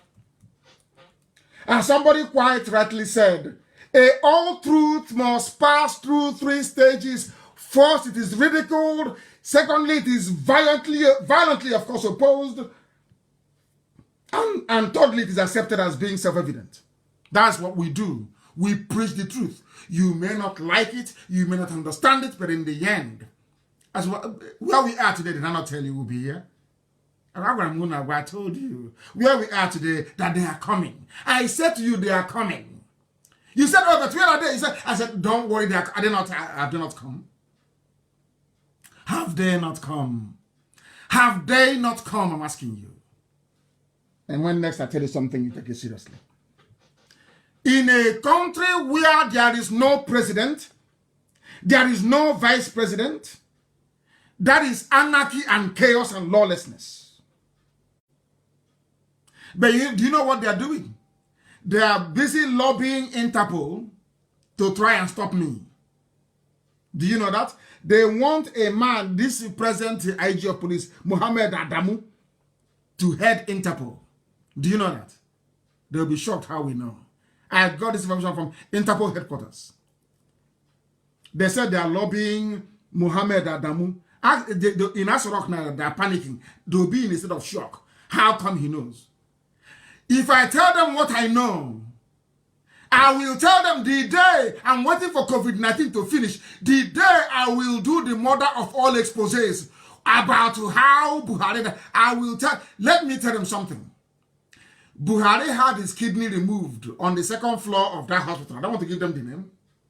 2nd floor, he had his kidney removed on the 2nd floor. And when the day comes, I'll educate the world. They want Adamu to become Interpol head so they can fight IPOB. Do you see how strong we are? M.N.K, you see how strong we are. Not M.N.K people, please. Your PG, that is a thief. Your PG is a rogue. With your dead Igwe. Your dead Igwe is a traitor. He's a criminal. He's a rogue. The Igwe of M.N.K is a criminal. He's an armed robber. And he's PG. And we'll deal with them. The PG, of course. I tell you what I'm going to do before I do it. We'll deal with you, and he knows we'll do so. The zoo has no president, no vice. They know it is. Some of them have seen the 45-year-old boy that Aisha is now proudly parading everywhere with puffed cheeks. You can see it. That he's wearing a mask. Everybody can see it. And I'm asking you, when Buhari was alive, did Buhari take any picture with the wife? Up until the year December 2016, I challenge anybody, apart from his swearing in ceremony the first time, show me Aisha Buhari with the dead Buhari, show me the picture. You people, you don't reason. You have no brain, no faculty, no reason. You don't reason. The black and this UG, black people. I said, show me now. Now they are doing first family. Should I say fake family? Not first family, but fake family. Show me the picture of the old dead Buhari. Show me the picture. Show me the picture. I'm asking you. And show me where. Show me where. Somebody wrote and said, traditional rulers are enticed with cows, money by headers. That 100 billion from Mietiala. That's where they're using to buy our Igbo. They bought the Igbo of Ubunik, bought his PG. Maybe he changed a new car to maybe to Prado. He's talking rubbish. You're a thief. You think Nnamdi can be preaching to the whole world and preaching falsehood? Is that what you think? When I came on air, when they did the first broadcast, I told you that Abba Kyari was in Havana in Cuba. And I told that Abba Kyari was brain dead. They put him on a life support machine. Any day they switch off the life support machine, he's dead. I told you live on air before they announced his death. I told you also, you don't reason. I told Alamajiri that thing in Asorok will never speak. That's what I told you. Didn't I say it live on air? I said, he will never speak. They said, but why? I said, I know. That thing there is not even Jubril. Jubril is in Havana. As Abba Kyari was living, the only thing that was in his, give me Jubril. They gave him Jubril. He took to Cuba. Didn't I tell you? Did I not tell you? I said live on air, on this platform, this God-given platform, that thing in Asorok will never speak. That's what I said. Has he spoken? Has he spoken? Forget all the razzmatazz, the Photoshop pictures. Has he spoken? They said he would speak, and I went to my Facebook page and I told them, I'm waiting. Let him talk. They quickly canceled it. So you have forgotten. You don't know how powerful we are, do you? I challenge them. I goad them. I challenge them to make mistake. You know that's what we do? We push them, or we keep pushing until they keep because of IPOB. Now Aisha is not taking picture with a Buhari. They claim Aisha Buhari before 2016. Show me your public pictures with your dead husband. Bring it out. Let us see. There is none. Do you see how we roll? I told Zoo that Elohim will break you into pieces for the sake of IPOB. I said for the sake of IPOB, God will destroy Nigeria. For the simple, do you know why? Because we hold the key. I call it the key of David. The 7 senses of David. There is a way you ask God for something. You're holding God. He cannot get, he will do that thing for you. David had the secret. And so do I. Elohim said, you will pay a very huge price. I said, I will pay anything. He said, I will give you Biafra, but I will, in front of your eyes, I will destroy Nigeria. I will make Nigeria whole. That's what Elohim is doing. For our sake. Because God in heaven knows that our heart is clear. Nobody loves our people more than the way we do. Nobody does. We do what we do because we love our people. Nothing more, nothing less. That is, I don't want to be president of anything. I don't want any contract. I need nothing from anybody. I mean absolutely nothing. Let Biafra come and retire. Nothing. I said nothing. I don't want anything. I don't want your mansion. I don't need your car. I need nothing from you. But to do the will of God. That's all. But yet they don't understand it. If I want to sell this movement, I'd have sold it in DSS custody. In Kuje, they came and I said no. When I came out, they came and I said no. Is it now that I'm going to betray you? It's not, you know it's not possible. My father and my mother, they're in heaven watching. And you think I will abandon Biafra? When my mom and my father are in heaven watching. Hey, please now. Please, give me a break. Where is Buratai? You know, I'm directing this analysis this evening to Obunike people that wrote rubbish. I believe in free speech. I can never harm anybody for speaking the truth. But if you harm Biafra, we will harm you. And what Obunike PG has done in Obunike is sacrilegious. Giving our land, he doesn't know I have evidence. Giving our land to Fulani. In Oka. The same thing in Oka they are doing. Every traditional ruler, I will announce all your names on Wednesday with your pictures. Everybody that sold our land to Fulani, I will publish all your pictures, the land you sold with the videos. I will do it on Wednesday. So that the world may know how evil you are. We are suffering from the wickedness of those in America. And you're adding your own wickedness on the ground. Where do people want us to go? You want us to go to hell or what? You're challenging me. I told you that Buratai is gone. And imagine it was foaming from the side of the mouth talking about. I said, Buratai is gone. Where is Buratai today? Where is Buratai? Where is Buratai? I'm asking you. You're playing with me. You people don't even know. Maybe because some, once you stay together, some people, they're thinking, I know him now. I told you that Buratai was running to Niger. He's gone. He's not at the front line. Did he attend his mother's burial? He's the chief of army staff. You see how Elohim is destroying the zoo. Abba Kyari is from Borno. They killed somebody. I don't know if it's a Shibaja and put him in the ground in Abuja. Is that his hometown? You see, Elohim is wonderful. God in heaven. Elohim is fighting this battle. But there is a lesson that God wants to teach Igbo people I don't want to be a part of. We are begging him, please. There is a lesson. God is so angry with Igbo people that he wants to teach them a lesson. With Fulani. You know, that's how Elohim works. He always uses your enemies to punish you. I'm asking him to have mercy. We'll cleanse Biafra land. Once you give us Biafra, we'll cleanse everything. Because a lot of abomination. Imagine a traditional ruler. The day he was coronated, he was in the market in the village square of our forefathers to defend the land and the culture. The land he gave to Fulani. He gave to Fulani because of money. Now he's in the grave. He cannot eat the money anymore. He's the PG that is running his mouth until we catch you. Then you will know. We'll catch you. The Nigerian army that specializes in attacking civilians, where is Buratai?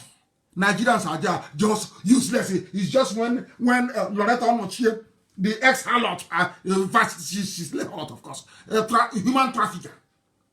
When she gives you 3,000 naira a week for data, you're writing rubbish. Hey, yeah, this Kano, he started from London.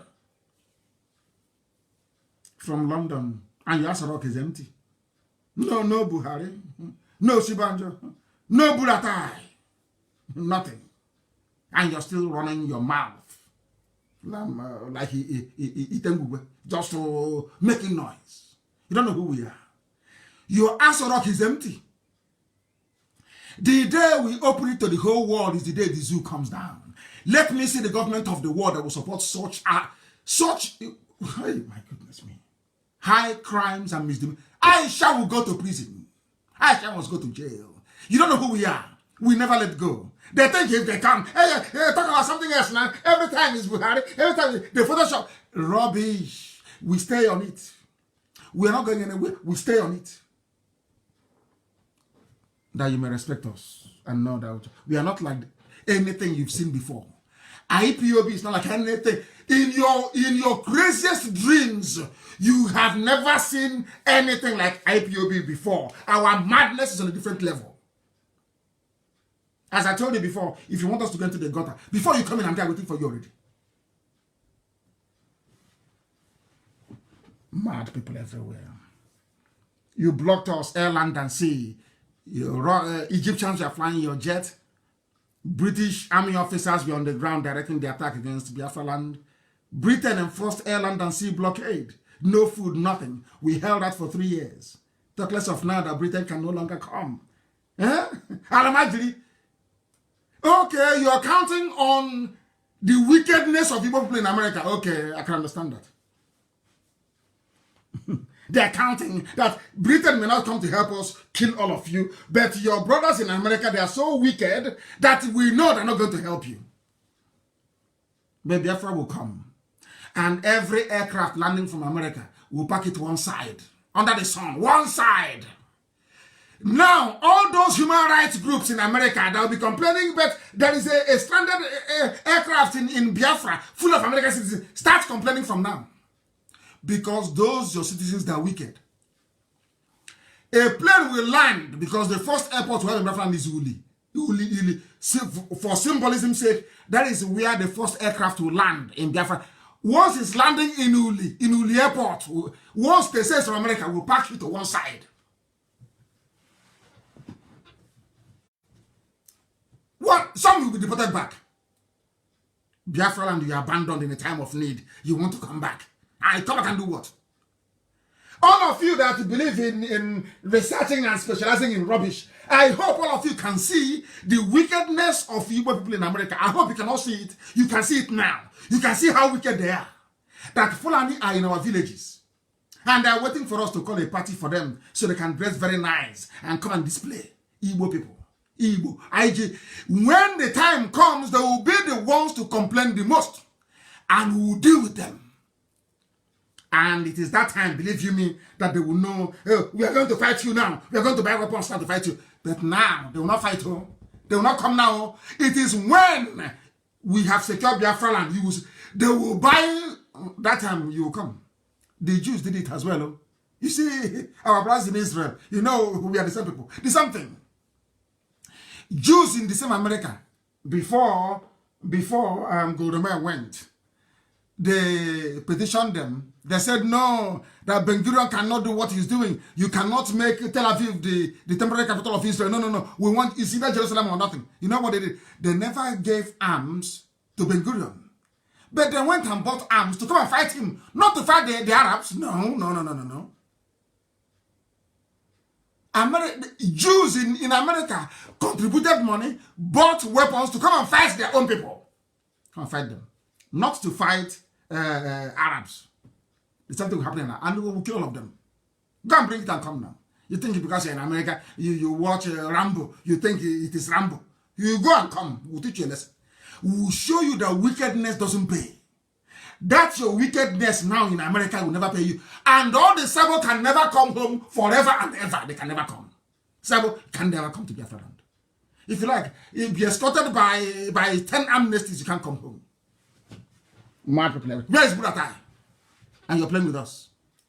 Because I know them. We went to primary school together, secondary school. You don't know who we are. We are IPOB. I'm not Akwada. We are IPOB. Ask how many means they will tell you. Mad people everywhere.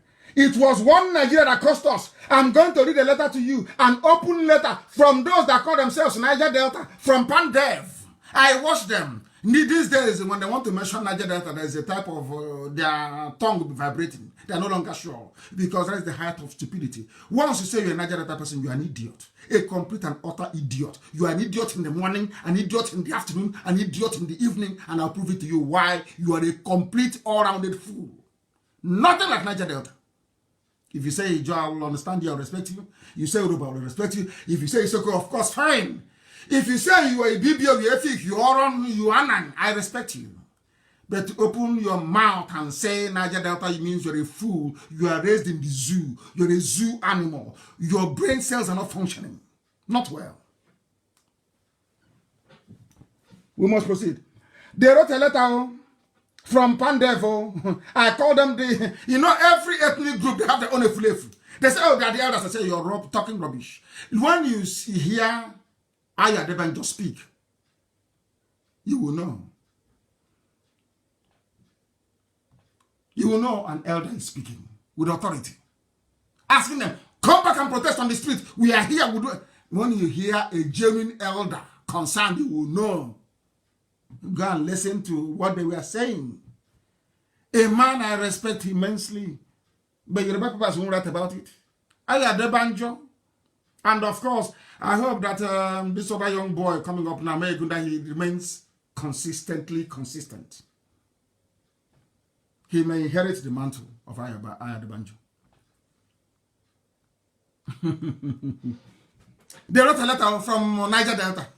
They wrote now they're writing letters. The same reason why they hated, of course, maybe they may have good reasons of hating an Igbo man. Let us go and see. Because Edwin Clark was a traitor during the war. He was a saboteur. The head of Pandef was a saboteur. Sabo.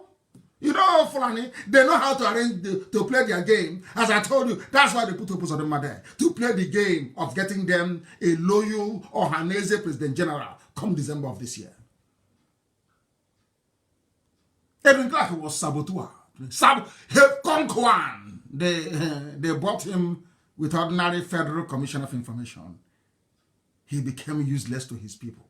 Even at his old age, he cannot repent and say, God, forgive me if I have sinned against your children.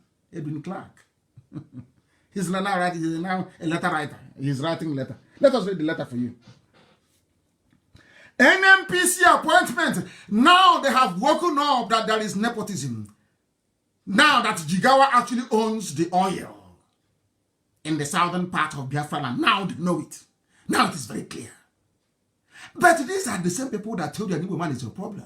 Have you forgotten? These are people that told you, oh no, Biafra is bad for you. And I kept preaching to you, telling you, the reason for that is because they want oil and gas. You never listened because you're deaf. The same thing, all of you are the same. All Biafrans are the same. Igbo, Ibibio, Efiko, we are all the same. The same character. The same bad character. The same bad character everywhere. You're not writing letter. And let me read the letter for them. You're writing to does Buhari exist? Is there any Buhari? That thing that you saw today in a picture with Aisha, is that Buhari to you? Does that look like Buhari to you? I'm asking you a question. Is that Buhari? Does that look like Buhari to you? The answer is, of course, no, it is not Buhari. Because Buhari is dead. Long gone. All of you are grown-up men, old men, all deceiving themselves. Nobody can speak the truth. All deceiving themselves. If not for a brave Igbo woman, Dora Kunyili, they would have done the same thing with Yaradua. They would have gotten a mask, told you all manner of rubbish. Yoruba papers will defend them, and the impunity will continue. Dora Kunyili said no, and she paid with her life. She was poisoned. And you want me to respect you? Dora Kunyili has my respect. There's a letter from Pandev to a group of Efulefu writing to Abuja, addressing, I'll read it for you, addressing the continued injustice against the Niger Delta people. Who are the Niger Delta people? As he's talking this rubbish, he doesn't know that Abia and Imo are part of Niger Delta. Are you aware of that? Are you people aware that Abia and Imo is part of Niger Delta? One morning is a Niger Delta. They say, oh, it's a Niger Delta affair. Igbos are not welcome. But according to official government papers, Ondo State is also Niger Delta. Imo is Niger Delta. Abia is Niger Delta. They both have oil. Are you following? Do you see the brand of stupidity and idiocy they exhibit in the zoo? Do you see why Nigeria is a zoo where people with degrees, they read abroad, they went to Cambridge, Oxford, the same kind of Oxford that everybody went to, they come back and their brain, for some reason, goes into a reverse because of their day-to-day dealings with Alamajiri. Alamajiri will contaminate your brain. Let us read. The lopsided appointments in NMPC and ISO. They're not writing a letter. If it is people who are united as one block, one Eastern block, or should I say one southeastern bloc, one people, one Biafra. You go to Abuja, what do you think they'll do to you? Nothing. But you cannot do it. The reason why you can't is because they are the ones that put, because if Edwin Clark talks too much, they bring out his file, how he betrayed his people. They have all their files. Ask them now what they can talk. Ask yourself, why is Nyawood not complaining bitterly about Fulani presence? Ask. They will tell you. Has Wazulike condemned the Janjaweed in our land? Before he would first of all take permission from Al Mustafa and Miyeti Allah. Please don't, I'm going to say something, don't mind. I don't want people to think that what Kami is saying is true. Let me just say something. That's what they do. And you think we cover up that nonsense? No. Biafra is going to be a very transparent society. Very. Firstly, we wish to extend our deepest condolences to you. These are people writing against injustice. This is how they open the letter. Firstly, we wish to extend our deepest condolences to you on the passing of Malamaba Kyari, your late chief of staff. We supplicate the Almighty for the repose of his soul and the souls of all our countrymen and women who have died as a result of coronavirus pandemic. We commiserate with the families, and these are people writing against injustice. So this is just the first paragraph. Oh dear. While we wish all who are currently undergoing treatment speedy recovery, it is our hope that government and all citizens will take even greater responsibility to stem the tide of, let me go to what they're saying, they're talking rubbish, as usual. As usual. Talking about Malamaba Kyari. Mr. President, the leadership of PANDEF, Pan Niger Delta Forum, whatever it means, has in the last 2 months again been inundated with complaints over the continued seemingly deliberate and calculated sidelining of indigents of the Niger Delta region in appointments and redeployments in the Nigeria National Petroleum Corporation, NNPC. When you ask them, why do you hate an Igbo man? They say, oh, he's domineering. Now I'm asking them in English language, what is it that Fulanis took over NNPC? What is the term for it? It's not domineering.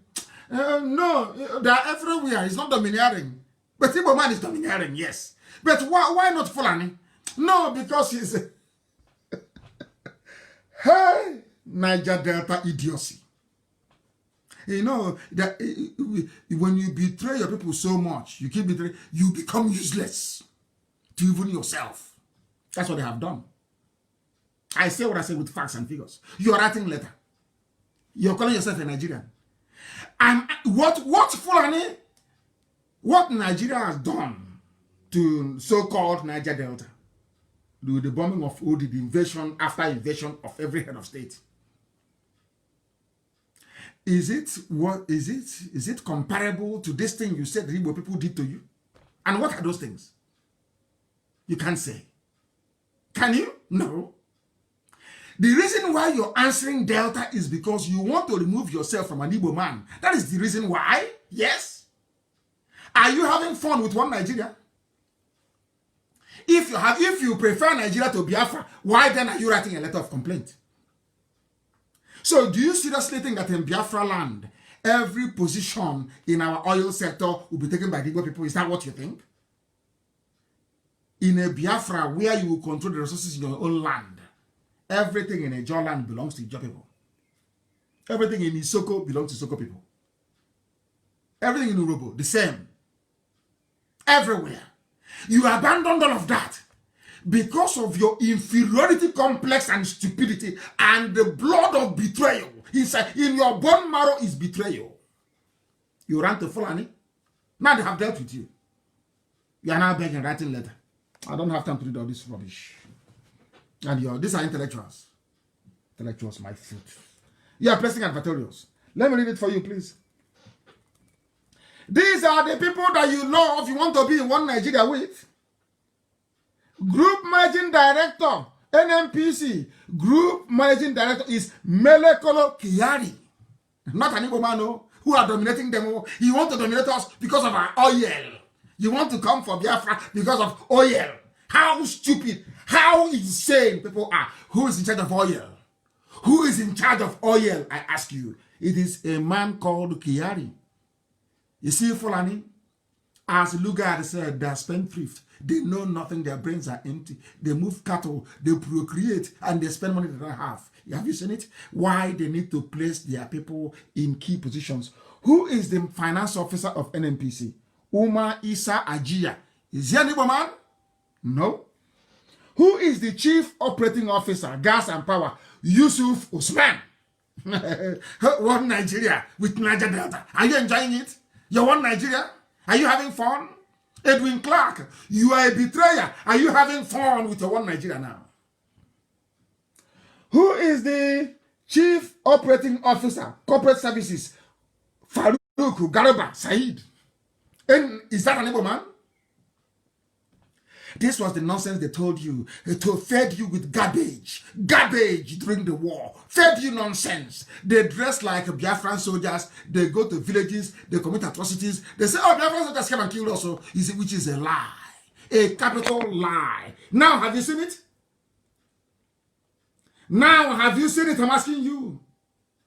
Betrayers in Niger Delta. Anybody who calls himself or herself a Niger Deltan is a saboteur. Sabo to the core. You are a betrayer. I tell you the truth. Here is the evidence. Who is the chief operating officer, refining and petrochemicals? These are Almaji that didn't go to school. They have no doctors, but they're everywhere. His name is Mustafa Y. Yakubu. Who is the corporate secretary? It is Hadiza Y. Kumasi. All Arewa Consultative Forum. All of them. Omar Farouk Ibrahim, Kalamu Abdullahi, Ibrahim Brema, Bala Wunti. I thought they said he was. In fact, Yoruba, where are you here? Yoruba, I find not a funny friend, they are good people. Yoruba of Timumbu. Timumbu, where are your people here? Yoruba? Do you see why I said they prefer to serve them? I don't know. Is it something in the suya? There is something in the suya you eat. Once you eat it, you become stupid to the Fulani. Who is the governance risk and compliance? Ibrahim Brema, Balawunti, Inua Waya, NNPC Shipping, Musa Lawan, Mansour Sambo, Lawal Sade, Malami Shehu, Muhammad Abba, Abdul Kader, hey, the whole NNPC Alabokwa, the whole NNPC. This was the NNPC in the clip that got me upset this morning, where our people, our own people, Ejo, Ikwere, we are saying in Igbo, we don't want any man to come back to NNPC to work. I have the video. Now I'm asking you, do you see how Elohim works? Now I'm asking you, you're from Ikwere, you're from Ejo, you're from Urobo. Are you in NNPC? Top echelon? No. Have you seen it? This is an example that treachery never pays. Betrayal is not good. When you betray your people, you suffer the consequences. Have you seen it? That betrayal is not good. You call yourselves elders. See it now.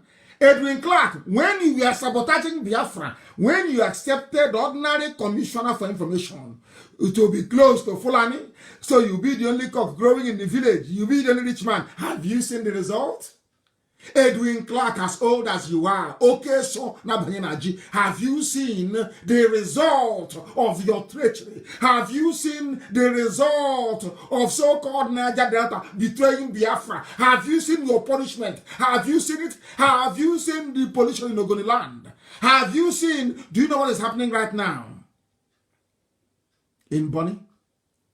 Are you aware this evening what's happening in Bonny? You know all those fishes that were killed due to poisoning. People ate it and they are dying. And IPAB members are involved in Bonny right now. People are dying from eating contaminated fish. Are you aware? These are people that we are lied to. Your own flesh and blood, your own brother. Somebody came from Futajalon, from Mali, traveled with cattle, with Nama, came to our land and told you that your own flesh and blood is your enemy. You accepted. You think God won't be upset with you? Is that what you think? Do you think you are foolish? It's all Fulani, all Fulani, all of their families are there, Kumasi, Kiari, all of them are all there, with all of them. And you ask yourself, are the Fulanis the best petrochemical engineers you have? Of course, the answer is no. But you see them. That's why they want presidency. It's our turn. It's our turn. Every year is our turn. Because of this. They produce nothing. They contribute nothing to the economy. They are as useless as a used tissue. Absolutely rubbish. That's why they want power. And who made it possible for them? The traitors that call themselves Niger Delta. You can see it. Anybody who calls him or herself he wants to open their mouth and say Niger Delta, they are traitors. These are hardcore traitors. I want the light to be shining. We must honor and remember them. Must honor them. Very, very important. We must honor them. NNPC is gone and they are begging. The oil producing, listen. They said the oil producing zones. I'm reading this part for those idiots that call themselves Niger Delta that say you want our oil. I want to read, this is from Pandev, from the arch traitors themselves.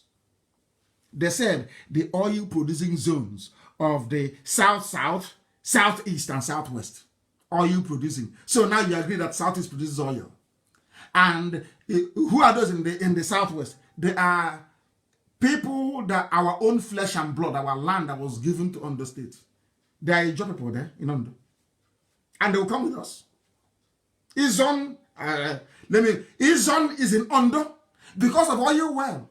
They drew the boundary to put our people inside Ondo because of oil well. That's how they say southwest. If you hear southwest, you think that everywhere in the west is full of oil. No. It's our land that they gave to them. But we don't mind. As long as they come back. And we'll give them oil and gas for free. We're not doing anything with it. Oil and gas is the mainstay of lazy people. Is the mainstay of the economy of very lazy people. We are not lazy. We are not. Elohim built Radio Biafra television from nothing. From nothing. So we are creative. We know what to do. Not oil and gas. As for economy of people who can't reason very well. Typical run-tier economy. Now they agree that Southeast produces oil. Are you here? Oil people, can you hear me? They're saying you want me for my oil. From Pandev, they've actually agreed at last that Southeast actually produces oil. And most of the oil comes from Southeast and gas. They just pipe it on the ground because no ship can come there into the hinterland and take it to the shore and then just ship it to the coastline. Simple arithmetic is lost on them. Tomorrow now, one idiot will write from somewhere in Arugungu and write rubbish. You Biafrans now, take your 5 states and go. I say you're a fool. Opobo is Biafra, isn't it? Don't they speak Igbo in Opobo? Is there anybody in Opobo who doesn't understand Igbo language? Is Ndoni not Igbo? I heard somebody mention saying something today about Edo. Edo, you are in Edo. In Edo, Biafra wants to come into Edo, and I'm just laughing at them. And I said to the person, can you confirm to me that Ishan women, Ubaji, that's their name, not Ishan. Ishan women, do they tie 2-piece wrapper? I said, yes. I said, of course, they're Biafrans. They said, oh, they're in Edo. We Edo. I said, no. Igodomi is different, not Bini. I went and did some research. The proper name is Igodomi. They are calling them Niger Delta now. Their proper name is Igodomi. That's the proper name, not Bini. Bini is not the proper name. Igodomi is the original name. As I kept researching, Igodomi means the key that opens the key. You understand that? And Igodo is what we call key in Igbo land. I'll get to that later on. I'm just trying to let them understand that we know history. We know the history. The name is not Bini. The name is Igodomi. Go and research it very well. Get into English encyclopedia, for those who don't know. We'll proceed. Now they agree that Southeast produces oil as well. NNPC board, it has been every time only Fulani Janjaweed all over the place. Fulani Janjaweed have taken over. Now they are complaining. Akwa Ibom produces the largest amount of oil, followed by Delta, Rivers, Edo, Ondo, Imo, Abia. That's how they are. And oil production in the north is 0%. You're complaining. So when you are betraying Biafra, you didn't know this is the answer. All a Fulani man needs to do on the advice of the British is to divide you into two. Once they divide you, you keep saying you want us for your oil. They are sucking the oil themselves, eating everything. So when you complain, it's like pouring oil on the back of a tortoise. It doesn't make any sense. You can complain from now till the kingdom come. You complain and you go and sleep. What can you do? Nothing. When you were betraying Biafra, I didn't know. You're telling me that an Igbo man is so wicked that should they be in charge of any government that they will make sure that an Igbo... I'm telling you, somebody from there will come up and say, this is not good. We won't have it. You call yourself Niger Delta. Niger Delta of where? Of Nigeria. Look at the result now. Because I have no shame, no class, no dignity, no self-value, no worth. Keep on deceiving yourselves, calling yourselves a useless name that has no meaning.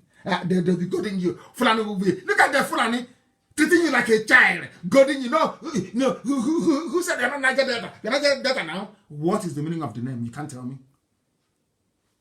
You're from Niger Delta region. And you think these are our people? No, they are all Alamajiri on 3,000 a week to be writing rubbish. That's why I'm very, very glad with what IBB family is doing in Bayelsa. They are doing marvelously well. They copied everybody here. They CC'd everybody. They copied Senator Ahmed Lawan, Femi Gbajabiamila, Ovie Omo Agege, Chairman Senate Committee. Everybody was copied in. This is the thing about these people that I don't understand. Listen carefully. You see this Pandev, why I hate them with a passion.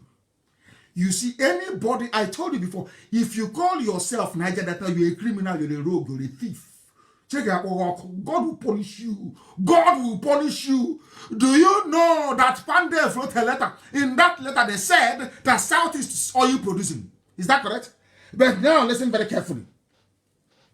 When they were sending out the letters, there is no Southeast governor copied in. Let me tell you those they copied in. They copied in all their Fulani masters. Udom Emmanuel is there. Diri is there. Bayelsa State. Ayade is there. Cross River State. Okowa is there. Delta State. Obaseki is there. Edo State. Edo State. Wow.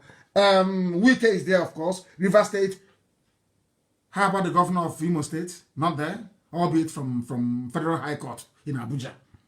How about the governor of Abia? He's not there. But they copied in every other governor they claim produce oil. And this letter is coming from our own flesh and blood, fellow Biafrans. You see what shame has done to them? You see what shame causes? Out of shame, all of a sudden, Pandev cannot copy in as a state governor. But they copied in,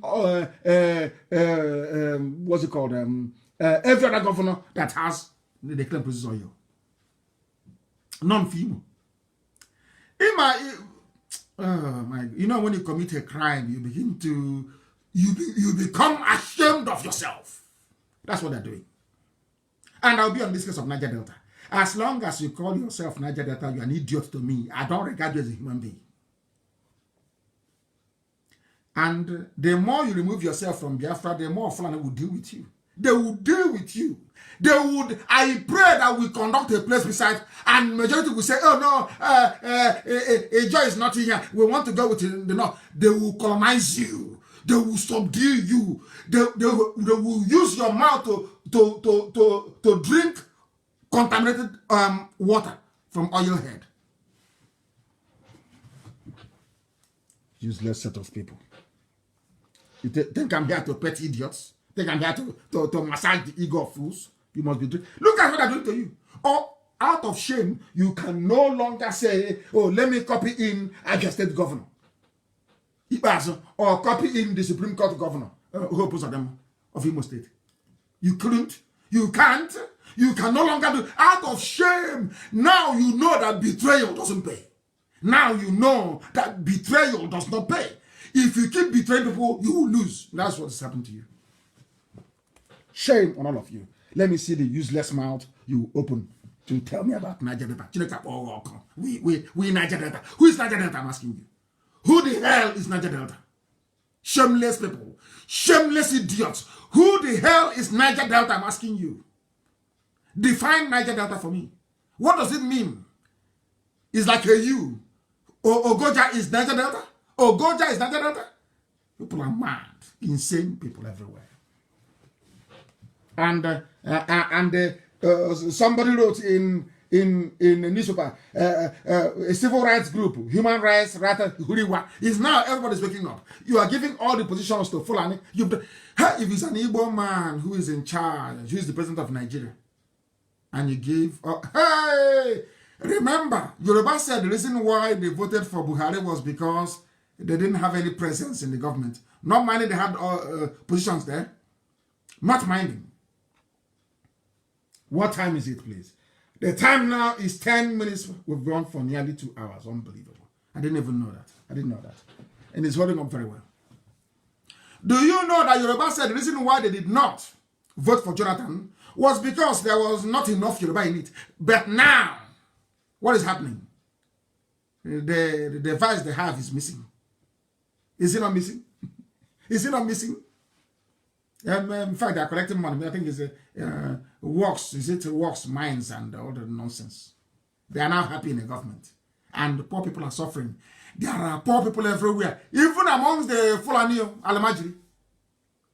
Instead of all these poor people to sit down and say enough is enough every time, oh, respect the elders, but the elders are the ones killing us. They are the ones killing us. They are the ones selling our land to Alamajiri. They are the ones now begging. After betraying Biafra, you are now begging for Fulani to have mercy and maybe give us one position now. And they're not dominating you. It's only when it comes to you, but you start running your useless, unable to be talking rubbish with your useless mouth, stinking mouth. You're talking nonsense. Niger Delta about welcome. Mad people everywhere. Idiots. They have taken, Fulani has taken over everything. Now you people have woken up. Everybody's now shouting, Fulani this, Fulani. So you never knew that before? You never knew that before? Or you are too hopeless and too stupid to understand this Yoji, black people cannot reason very well. You can't reason. There is an opportunity now to correct everything. The opportunity is there to fix everything. Once it is out in the open that Nigeria has no president, they can no longer hide. When is that boy going to speak? Do you think he's ever going to talk? I'm waiting. Which software would they have that we don't have? I am asking Asorok, which software would the Chinese have that we don't have already, waiting for them? Ordinary picture. You've been trying all this while to Photoshop yourself into relevance. It's failed. Every picture you bring out, once we look at it, we tell you where the faults are. Everywhere. And as I've told you, once they issue a picture, quietly go to that picture and keep magnifying it, expand it. You will see that the face of the idiot wearing a mask will dissolve. Go and try it and see, to let you know that it's all fake. All fake. Are you telling me, hey, now they think if they insult us, oh yeah, it's very stupid. He's a psychiatric case. They think if they say that, we'll stop. You don't know, that is where we get our energy from. If I'm not a madman, I'm not an agitator. Is an agitator normal? When you're fighting for freedom, are you normal? How can you be normal? Fighting for freedom. In simple everywhere. These are people from the south still begging the north. One, Nahoro wrote, is a veteran journalist and activist, Peter Nahoro. He called for restructuring. And I'm telling Mr. Nahoro, you are wasting your time.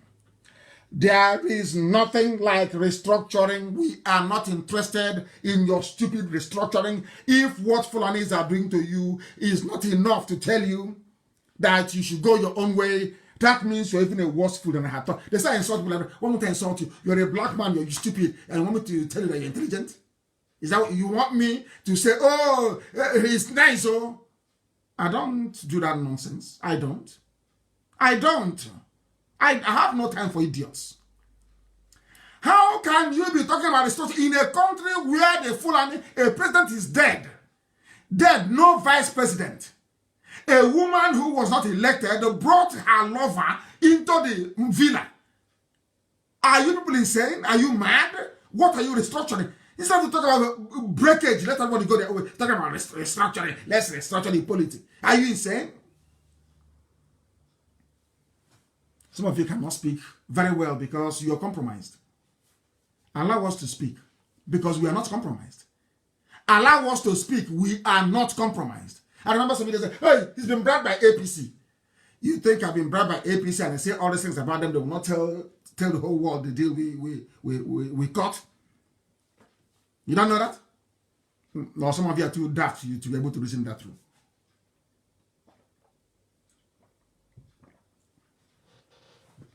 I had a sip of water. Peter Enahoro, go and tell yourself and your friends we are not interested in any stupid restructuring. All the nonsense about region, 1960 constitution, rubbish. We want outright independence.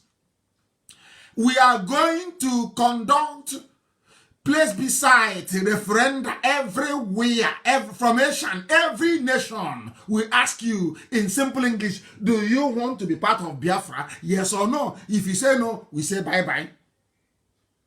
But the day the Fulanis will come to take your land, we will not come to help you. Simple. You think we are begging? Why should we beg anybody to be part of Biafra? Why? When we know that after 6 months of Biafra's independence, you'll be begging to come in. You're begging for visa to come. Why must I beg you for what? People that resisted the whole world for 3 years. Russia, Britain, Egypt, OAU, Yugoslavia, name it. You think we'll beg you to come and join me? You're insane. You see me begging. Mad people everywhere. And in the middle of all this nonsense, people are busy selling our land. Selling our land to Fulani. And you want me to be happy, to pamper you, to tell you you're a nice person. Oh, how nice you are. Oh, unbelievable. My happiness today is that even clans in Edo and the great Benin, I love Benin Kingdom, I've been saying it from day one. I love their tradition, I love their culture.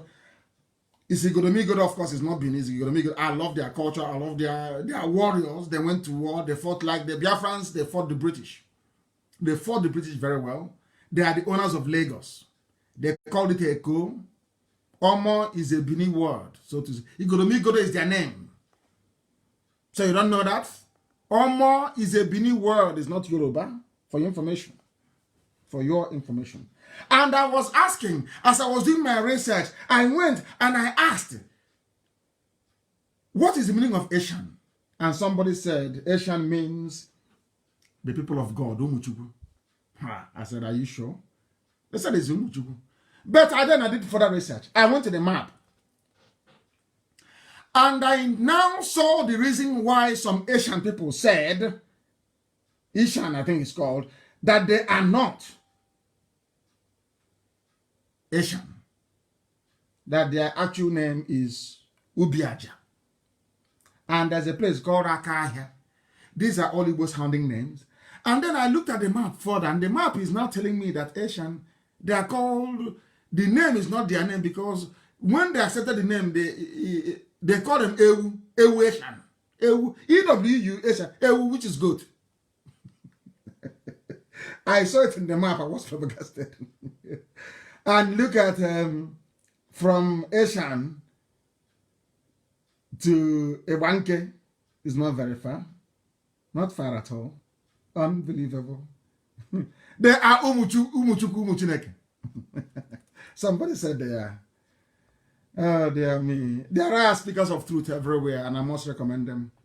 As I said, the young Yoruba man, if he continues that way, our own Simon Ekwe, if he continues that way, and many others, which I shall go through later on. Efe is doing very well. They are the ones who are going to vote. These are the people who are going to vote. These are the people who are going to vote. And I want us, please, to accept this very fact that these people are the ones who we should be listening to. We should be listening to them. We ought to be listening to them. These are our people, and they are doing a very marvelous job, a very wonderful job, a very wonderful job. We must, as a matter of fact, listen to these people. Efe is one of them. I want to be able to assemble all their names. If I've said Maegun's diary, you must go there and listen to him whenever he's on. There is our brother Murphy Uyi Ogiso. You must listen to him. Please, Amaka, publish their pictures and their names. These are the people that tell you the truth. And I hope they remain that way. Any day they deviate, any day you deviate, you are gone. Remain on the truth, always, with no hidden agenda. I said no hidden agenda. Remain straightforward, no hidden agenda. No middleman. No, no jokes. Please. And I will start from I will actually start, let me see if I can start from the beginning. There is Biafra child. You know Biafra child, M.N.K. You must listen to Biafra child, M.N.K. There is Onyemachi Oba doing a very good job. There's our sister, Tamonotonye. Tamonotonye, you must listen to her.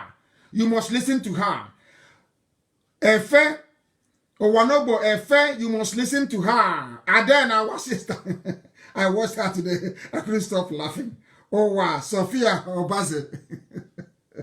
Hey, this one is one woman riot squad.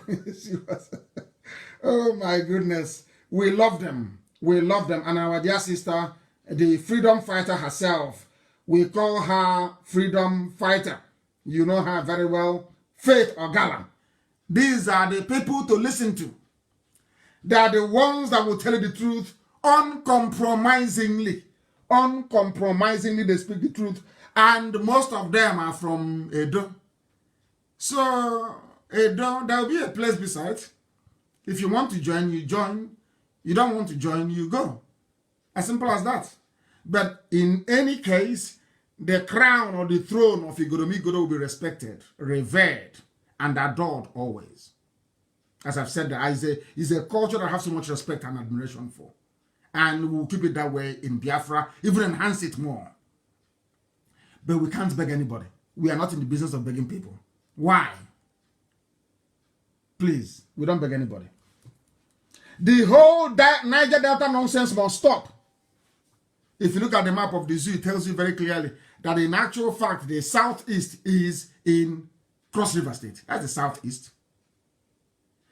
Igbo land, the 5 states in the middle, and Anioma all the way to M.N.K is actually the east central. They are the central states in the east. And then you come down, you have the south of Biafra, which is Akwa Ibom and Ijoland. Very simple. But they keep changing. Nigeria has no north, but it has south-south. You know, there's no north in Nigeria. What you have is northwest, northeast, and middle belt. There is no north. But in the north, there is no north. But in the south, there is south-south. Not only south, but south-south. These are some of the things that I expect people to be able to reason through and know that they're playing with us. And there is anybody telling me Port Harcourt, I will block you. I will not talk to you again. A white man cannot come from Britain to give me a name. I don't subscribe to that rubbish. I don't buy into that inferiority complex. We don't buy into it. Port Harcourt is Iguacha. If you write in IPOB and you say it is Port Harcourt, your post will be deleted. Your articles will not be published. There is nothing like Port Harcourt. Nothing. It is Iguacha. That's the name. I can't go to England, go to Liverpool and call it Port Okereke. Are you mad? A white man to come to your land and he's Port Harcourt. I live in PH. Fools everywhere. Fools everywhere. What is your name? What is your name? Iguacha? If you don't know, not Port Harcourt. Harcourt is dead. He's a man. He was a morally bankrupt, depraved man that used to sleep with little boys. You don't know that? That's the name you're answering, saying you're from Port Harcourt. Mad. Is it Iguacha? Because it's an Igbo name, you don't want to answer it. Because you're Niger Delta. Mad lunatics everywhere. We continue. Because I came across also a piece of very wonderful this evening. The names and their meaning. What are the names and their meaning? And it was written by Guardian newspaper of all people. Are you listening to what Guardian is saying? They know the truth, but they're hiding it. And I want this thing everywhere. Just give it to M.N.K to post everywhere. Open it and show them so that they will know. Mad people. You're Igbo, you're hiding your Igbo-ness. You are afraid. Maybe because of the stupidity of those in America. Because of that, I will say, oh, I'm no longer Igbo. Because the Igbos in America are stupid. I will say, I'm no longer Igbo.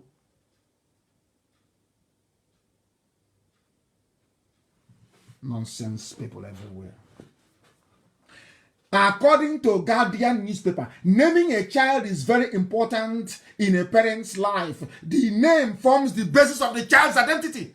Give them the news. Your name is who defines who you are. When my kids are, if they go outside and they are missing, he said, my name is M.N.K. You know where they come from. Once they open their mouth, what is your name? My name is M.N.K. What is your name? The little one, my name is M.N.K. You know where they come from. Not, oh, my name is Cyril. And then the next question is, but where do you come from? Thank you, Guardian, for writing this. Guardian newspaper and the Zoo is an establishment paper. These are the people that support evil. But it doesn't mean when they write something decent, we cannot read it out for the whole world to hear. We read it. Naming a child is very important. It's a very important decision for the child's parents as the name forms the basis of the child's identity. Now, do you understand it? Why Port Harcourt must be Iguacha? Not Port Harcourt. Iguacha. I know Yoruba newspapers, they'll be writing Port Harcourt. You know, they're very vindictive and evil. Spiteful and evil. As Lugard said, always conniving, seditious, knocking people's head together. That's their job. Seditious. You see, Iguacha? The Igbo people, according to Guardian newspaper, an ethnic group native, listen to Guardian, native to the South Central and Southeastern Nigeria. So they even know the truth. And by Southeastern, they mean Cross River. South Central, they mean all of us, all the way to M.N.K. Because the man saying Edo this, Edo that, I'm asking him, are you aware that there are Igbo people in Edo State? Do you know there are Igbo people there? So when I come for my people, I'm not coming for you. If you want to come, you come with us. Not by force. But M.N.K. Igbo Akari. That Obemudia, because Obemudia's mother is from Igbo Akari. He took Igbo Akari into Edo, into Bini, into the court, all those things that they're doing there. The Igbo, we are not abandoning not 1 inch of Igbo land, not 1 inch. It won't be abandoned. It's left for people to say we don't want to be. Then they can go. And the day they say they don't want to be, we delete them from memory. They can never ever belong again. So when we are coming to Edo, we are not coming for you. The idiots that drew up the Edo map, Edo State, they added our people there. Okay? They added our people there. Very important. So they know that we occupy the South Central and Southeastern. Now they know South Central and Southeastern. It's very clear. You cannot hide it. There are some things you cannot hide. It is the truth. Absolute truth. You cannot hide it. There is nothing you can do about it. The map is there and very clear for the whole world to see. I have seen a car, Igbo land, Aniocha, Igbo. That's Anioma. Ukwane, Igbo land. Isoko, that from Uri for information. Isoko is Igbo. You aware of that? Go and do your research. Go and do your research. Urobo is also there. But one thing ties us together. All our mothers, they tie 2-piece wrapper, don't they? Headscarf and blouse. Something you don't find anywhere else. That is what makes us unique. So, I would say Asian, Obaji people, which is Asian, for now, go and check. If your mom, those that went to church today, if she tied 2-piece wrapper, if she did, then you're one of us. You're part of this family. It doesn't matter what the Oba Benin says. He only has 1 vote. Oba Benin, that I respect very much, only has 1 vote. When there is place beside, no traditional ruler will have 2 votes. It's only 1 vote. You vote if you want to belong to Biafra or not. If you don't want Biafra, then you go. Then we continue our job. But the day you ask for visa, we will not give you. We must all stop this nonsense, Niger Delta rubbish and South. And I'm glad that respectable Igbo and the BBO elders have commenced very deep consultations with other clans of Biafra land. Because Biafra will never be like the zoo. As I've said, let me repeat what I said before. Biafra land can never be another zoo, Nigeria, never. Everybody will be on their own. I said on their own. You run your land, you make your laws in your local language, how you deem fit. And that local language, I don't want to go, we have to make it in another Efik. No. Efik people are also Ibibio people because they've been playing with us. I have the history here, and I'll give it to you very shortly. I will. But the nonsense happening at Headbridge must stop, please. And there are many, many things that the whole world needs to see. Those who are killing us and those who are supporting them. I have a letter here from Pastor Okenwa. It's an internal memo that he wrote to all pastors in Middle East region. I don't know which one is Middle East. It's our new name. This is a Yoruba church. I have nothing against the church. They can do whatever they like. I believe in freedom of worship. Anything you want to worship is your business. You can go ahead. But this one now, our new name now is Middle East. I can see the letter here. Please circulate this very letter. Before you know it now, tomorrow they'll start saying Middle East. And we're now turn to Middle East. I have some idiot saying, I'm a Middle Eastern. You know how we behave. Don't give us a name. Once you give us, they see champions for that name, they will emerge. They will say, I'm a Middle Eastern. They are not calling us Middle East, according to Redeem. May the Lord be gracious to you as you continue to labor in his vine. Where the Lord has a vine in the zoo, I have no idea. But as a matter of spiritual urgency, we should immediately in our family closet raise flaming altars of intercession for Nigeria. This will have a problem with them. They have come again. This is where I have issue. You see the ground. They know that Biafra is coming. Now, what is this Yoruba church doing? Is writing to our people because they know how gullible some of us can be. Do you see my problem with them? Saying they should erect altar, flaming altar, with firewood and I don't know what they're going to sacrifice if it's cockroach. I don't know. I have no idea. To pray for Nigeria to be what? Do you see my problem with these people? When I speak now, they say I like you, but I have my flesh and blood from there. I can't hate people. That is part of me. I cannot. But do you see what they are doing? Can you see what they are doing? Writing for because they know that Biafra is everywhere. They are now writing saying it's urgent. Pray for blood of Jesus on Nigeria. Do you see? Do you see? I won't say much. The person that wrote is your neighbor man. Is the Okenwa. He is the pastor for Middle East region. No longer Southeast. RMN as you. Unbelievable. When we speak the truth, they say we are attacking Yoruba pastors and church. No, I'm not. But anybody preaching one Nigeria, asking us to pray for Nigeria, you're asking for our trouble. Pray for one Nigeria in Yoruba churches in Yoruba land, not in Biafra land. I'm now telling people right this night, any pastor, any church, any priest that says pray for Nigeria, people should walk out of that church. It's an order. They shouldn't go there again. Which Nigeria? What is the meaning of the word Nigeria? Where does it come from? The same Nigeria that took over the whole of NMPC, that people are begging, the same Nigeria, I'm asking you, that is bringing Janjaweed, open their borders in the north, but close the borders in the south. You people in the south, are you people that stupid? You don't reason? You have no brain? They close your borders, but the borders in the north are open? Oh, God. I want to listen to this pastor. He's a Yoruba man. Let's listen to him. Hear what he has to say. He has something very important to say. I want to play it for Yoruba people. I love this man. He's Yoruba, but I love him. I love Aya Debanjo. I love him. Man, any day, any time, morning, noon, and night, you call them, they stand up, they are still saying the same thing. That is what I call consistency. Those are the people that earn my respect, not those that come with the wind. When the wind blows, they change. They blow here today, they go. He blows there tomorrow, they go. No. I don't want that. I don't want that. Let us listen to this Yoruba pastor and hear what he has to say. Very, very important, please. Yoruba land, not for Fulanis. Listen. If you attack back. He's telling Yoruba. The book of Hosea chapter 4 verse 6 says, my people are destroyed for lack of knowledge. Are you listening? Because thou hast rejected knowledge, I will also reject thee. that thou shalt be no priest to me, seeing thou hast forgotten the law of thy God, I will also forget youth. It is time for you to wake up, to form a formidable group within your localities, and be ready at any time to defend yourself. This is a priest. These are the Desmond Tutus of this. These are the priests that I like.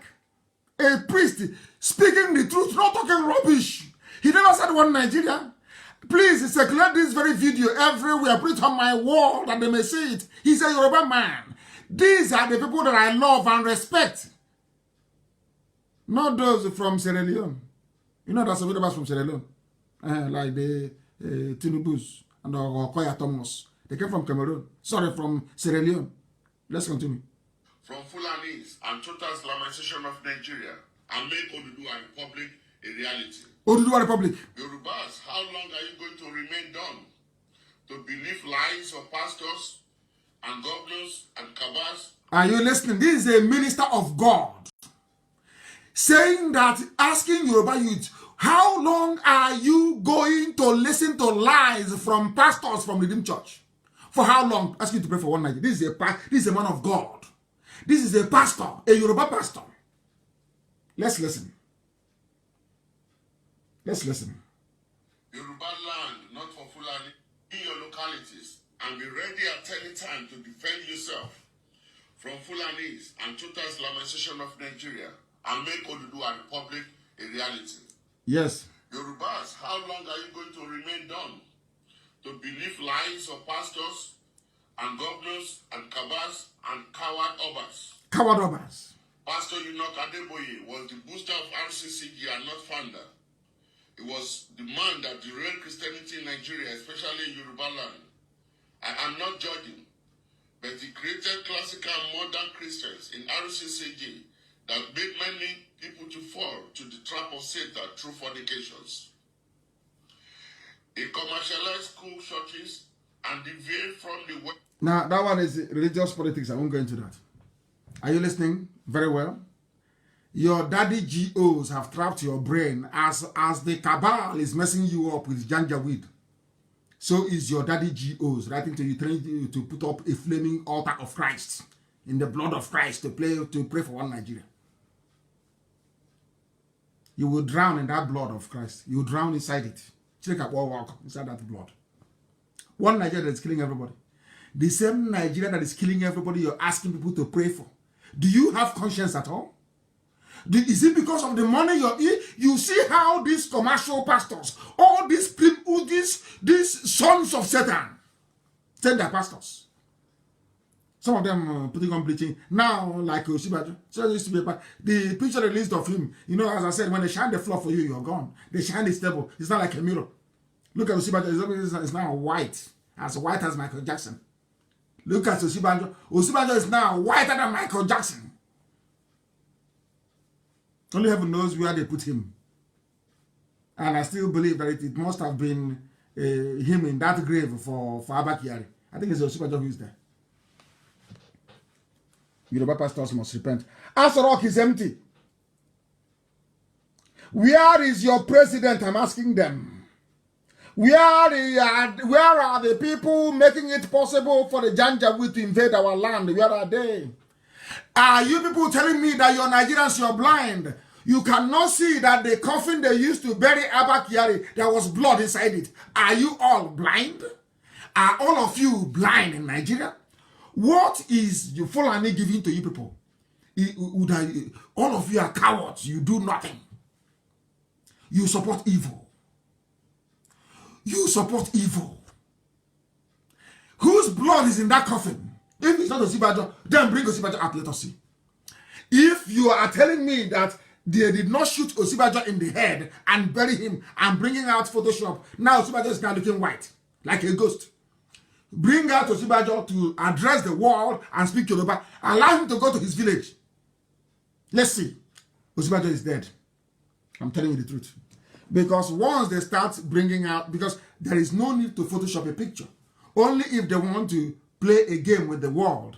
If they hold Oshibajo back, they will say, oh, now the can will complain and say Oshibajo is dead. So at the last minute, when he wants to expose the dead Buhari and the scam going on, then we'll bring him out and say, oh, can't you see? Osibajo is alive, oh, he's been lying to you. That could be the only reason. But all the same, Osibajo, I don't know you as to be a man of light skin. Or I don't know you as a man that puts on bleaching cream. As where's that name of that pastor that put on his cream that Jubril used to like so much? That pastor, I don't know his name. He loves cream, a bit of cream, and Shishin, kind of Tennessee. Now, I am asking them once again, where is Yemi Osibajo? Why is Boss Mustafa doing his job? Nigerians, you claim you're educated. Nigerians, you claim you are enlightened. Nigerians, you claim you are polished. You're intellectual. And you brew file, flat file. You carry flat file with a worn-out constitution inside it, talking rubbish. Intellectual. Where is Osibajo? Where is Yoruba? Where is your son? Unless you're in on this Jubril is now gone. Unless you're in on this Fulani fraud, where is your son? We don't want he was in a meeting. Can't you see his picture? Can't you see his video? We want to see him outside talking to people. A live press conference. Look at the blood-stained coffin. Look at Osibajo's picture. I posted it earlier. The table is now shining. They surrounded Osibajo with so many bottles of water. You think they're advertising table water or pure water inside Asoro, come on. Look at the bottle. He's now, I don't know, he survived COVID-19. Did they ask him to start drinking water? Look, now they now use bottled water to decorate. It's the new in thing now, bottled water. He's now a bottled water man. The face mask he's wearing is up to his eyeballs. I don't think this man is alive. I'm telling you the truth. Because it won't cost them anything to bring him out. Why are they doing this thing to this man? This man is a gentleman. Why are they suffering him? Why have they done this to? Why are they doing this to Osibajo? What did he do? Who did he offend? Who? That Yoruba cannot look for their son. Very, very sad indeed. And I told you that Aisha is in charge. And so I have to preach. Okay, I have to preach this gospel. If I have to be here 5 hours, I'll preach tonight 5 hours. I must say what I have to say. If you're tired, you go to radio and listen. Buhari goes off and cancels appointments, approvals made by late Kyari. Have you seen the news? Oh, Buhari did not cancel it. Oh. So Buhari is afraid of Abba Kyari. So all of a sudden Abba Kyari is dead. Buhari is now cancelling all Abba Kyari appointments, which is to say to you that Madam President is now in charge. Madam unelected President. Aisha Buhari, Her Excellency.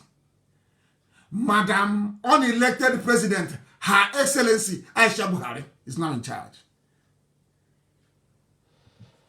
Remember those times that you saw those videos where Aisha was complaining that those in appointments, those that got power did not work for APC. Now she is putting those she feels worked for APC in the rightful positions. She is now in charge. Are you telling me that the old dictator with kidney failure, I know the exact word where he was. I know, when I get him, they'll be shocked. Are you telling me that Buhari was, a general was frightened of Abba Kyari, that he could not reshuffle the appointments? Now they agree. Do you see that Nigerians are stupid? These are the worst set of idiots in the whole planet. Can you actually read the news?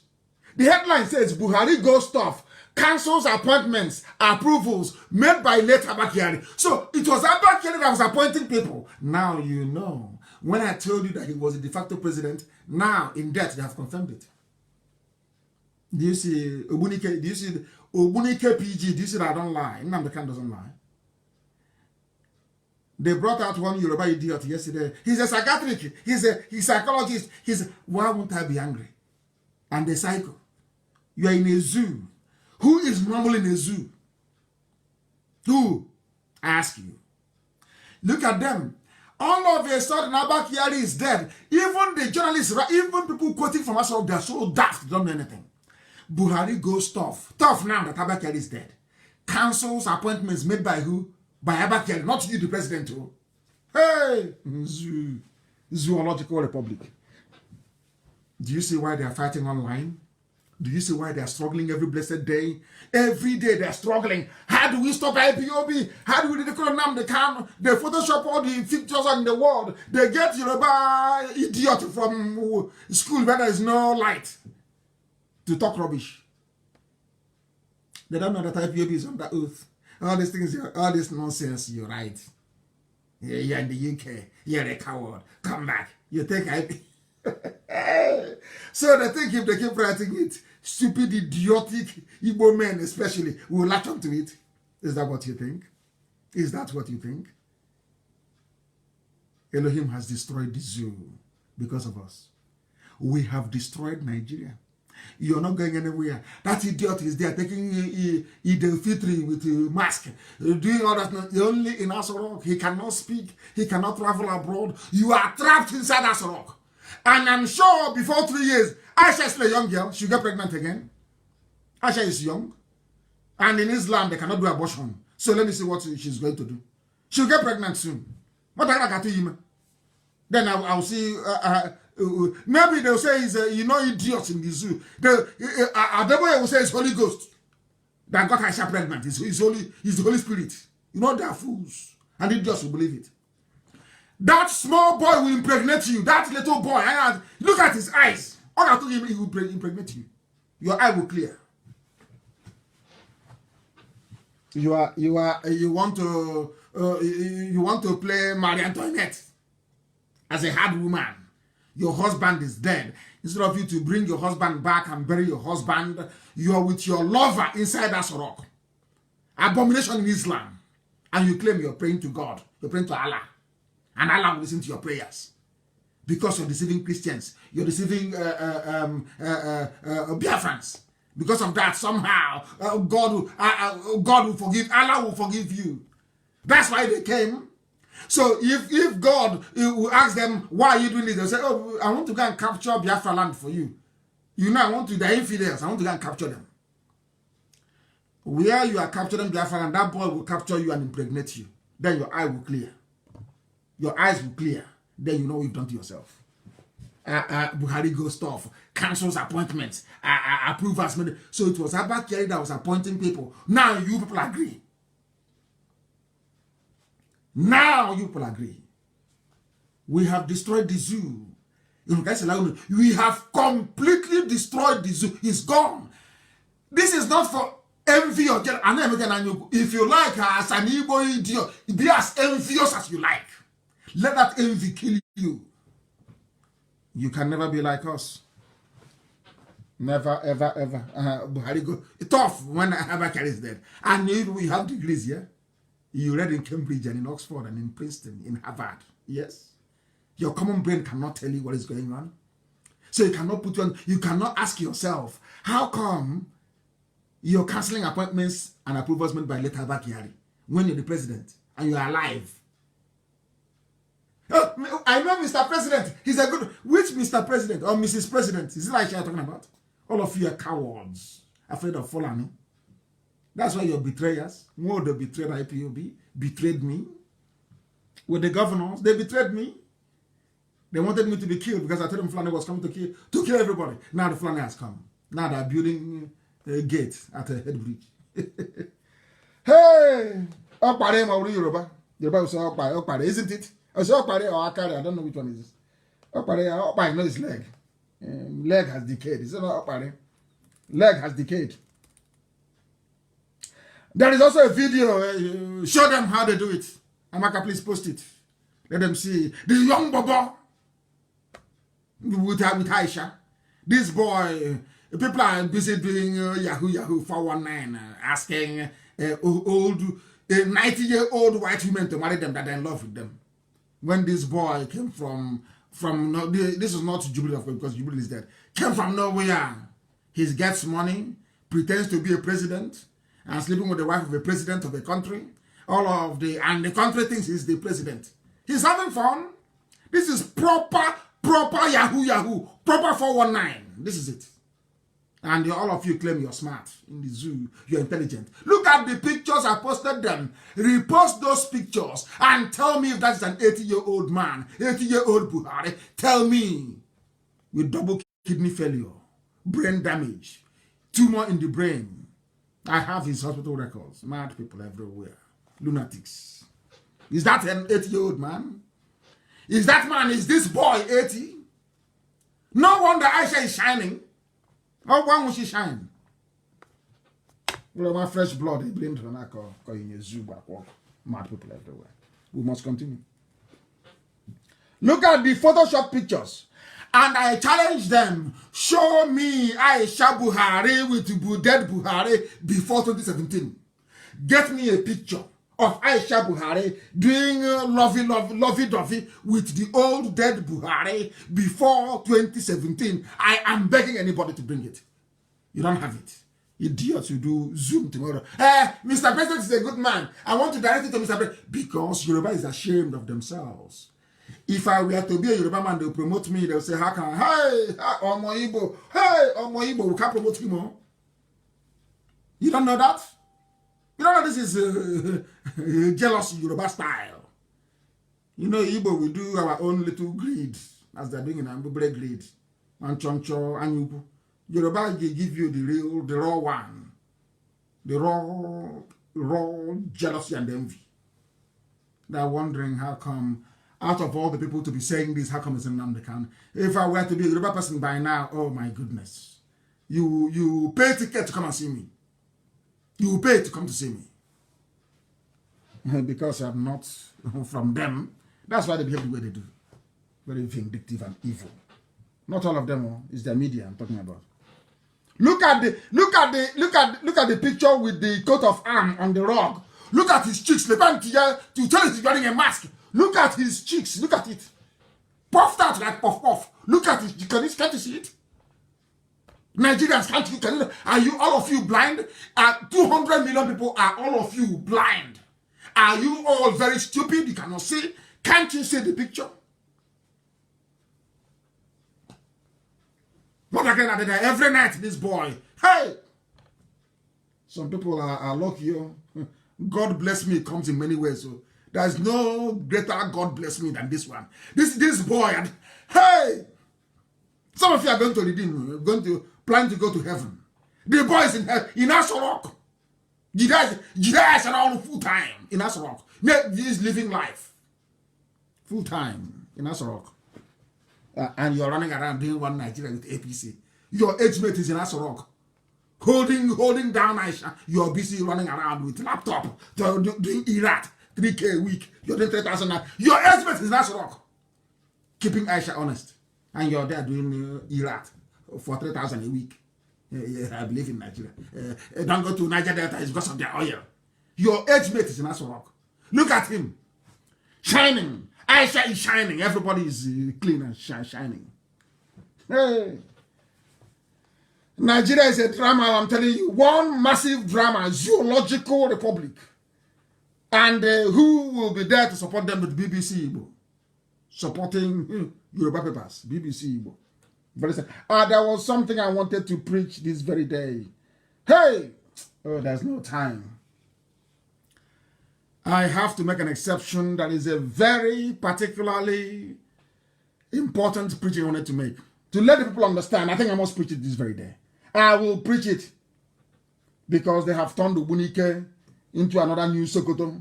Maybe as we have Katsina Allah in Benue State, we now have Sokoto Allah in Ubunike. That will be their new name, Sokoto Allah. They have now given it to hey, unbelievable. But I must praise Iseluku people.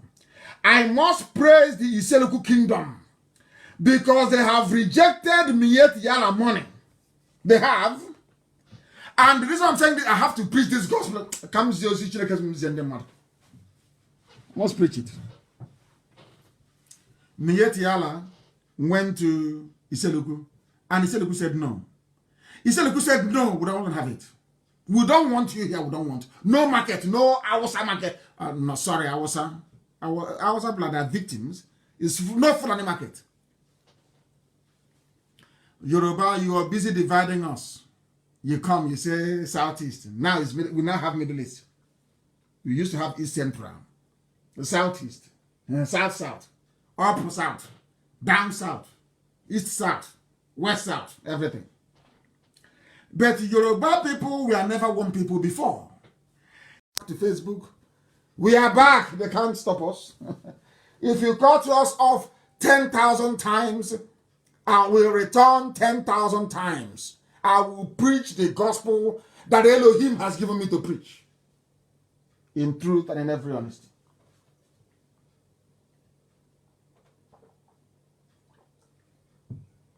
I just had a sip of water. We are live. Tell them we are live on Facebook on my page. Mazen Namdekanu.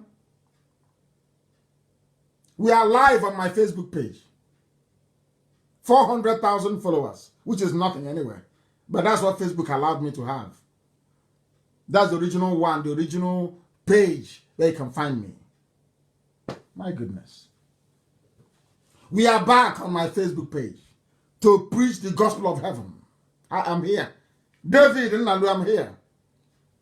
Ebube Chukwuzo, favor, I'm here. Kelechi Uchenna Nwobodo. What are you talking about? We are live and direct. I want to preach a gospel this evening that Elohim asked me to preach about the Yoruba race, so that they may turn from what they are doing and become good people. As I was saying before, I was rudely interrupted by Facebook. I wanted to assert with every degree of certainty that the Yoruba race were never one people before. It was due to war and conquest that made them one. A war and conquest that Igbo people never embarked upon. The Egba nation is a separate people. The Egbas are separate people. From the Oyo, from the Ijebu, separate.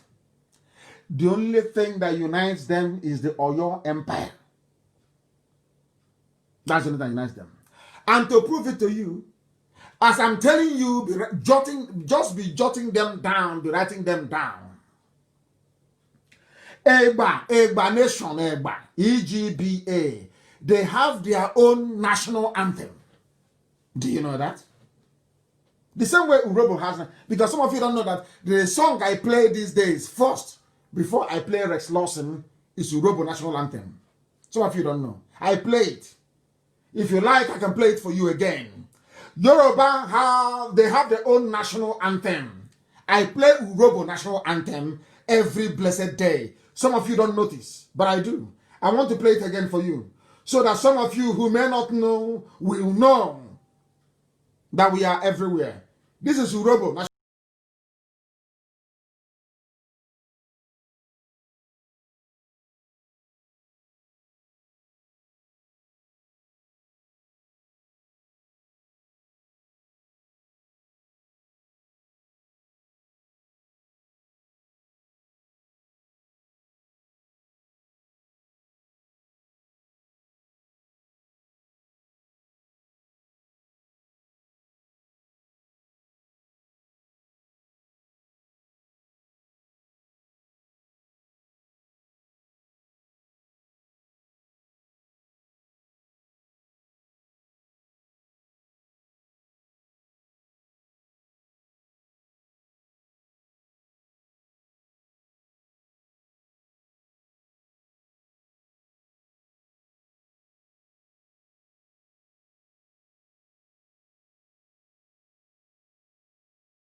Did you hear that?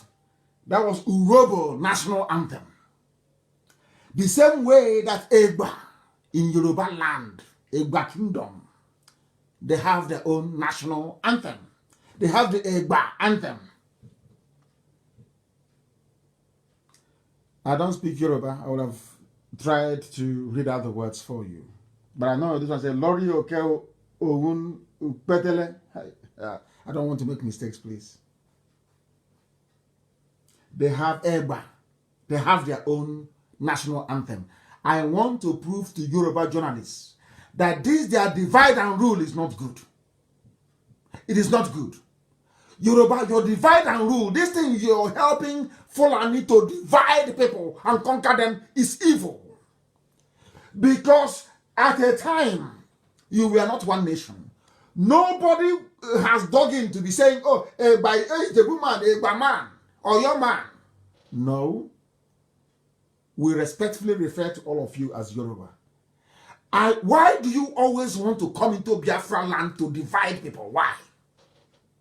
Oh, because you two need access to oil. I've forgotten. Alakija and Otedola. It's all oil, isn't it? Zoo. What happened to the Yoruba? What is happening to us now happened to them. What is happening today to us happened to them. Do you know that I'm going to give you a bit of history? Unbelievable. Unbelievable. Hi, Elohim. Othman Danfodio, whose grandson was Ahmadu Bello. I want to tell you why Fulani hates our people so much. I want to tell you why Fulani want to take over Delta State. I want to tell you why they are in Okpanam, which the Obi of Okpanam or the traditional ruler in Okpanam did not see. I want to teach him tonight what he never knew. The all-conquering Fulani man that came from Futajalon. He was actually born in Gober. His name is Othman Danfodio, the man that said he would dip the Quran in the Atlantic. He, first of all, I will tell you what the history book says about him. I'll read. Following a jihad led by Othman Danfodio and a rapid consolidation of the Hausa city-states of contemporary northern Nigeria, the Fulani Sokoto Caliphate invaded and annexed the Buffer Nupe kingdom. Nupe were ancient people. Fulani swallowed them. Listen, all of you talking about one Nigeria, you are preparing your own death. Go and dig your grave because Fulani is coming. The more you say one Nigeria, please go and be digging your grave because all of you will be swallowed up. Now listen. They have cut us now. They have left us at about 7.6K. We will continue. If you like, let it be only one person left. I will preach. They invaded and took over Nupe Kingdom. They now started to advance southwards into Oyo lands. Shortly afterwards, the Fulani army overran Yoruba military capital in Ilorin. You know, Yoruba Irats never looked it over. They never talk about Ilorin. They don't like it. And that's how to cure them. Anywhere you see a Yoruba Irat writing rubbish, simply go and take the history of Ilorin and dump it on the thread. They will disappear. You know, they are masters at deflection. If you write something now, they will never debate you on that thing. They say, oh, but Ojukwu ran to Ivory Coast. If you're stupid, you follow them. Ignore them. Bring them back to the subject matter. If they refuse, after 2 attempts, you give them Ilorin. Anything they say, you remind them of Ilorin. Ilorin was the military capital of Yoruba people. We are the area on Okakan for wars. Afonja. Their overall field marshal.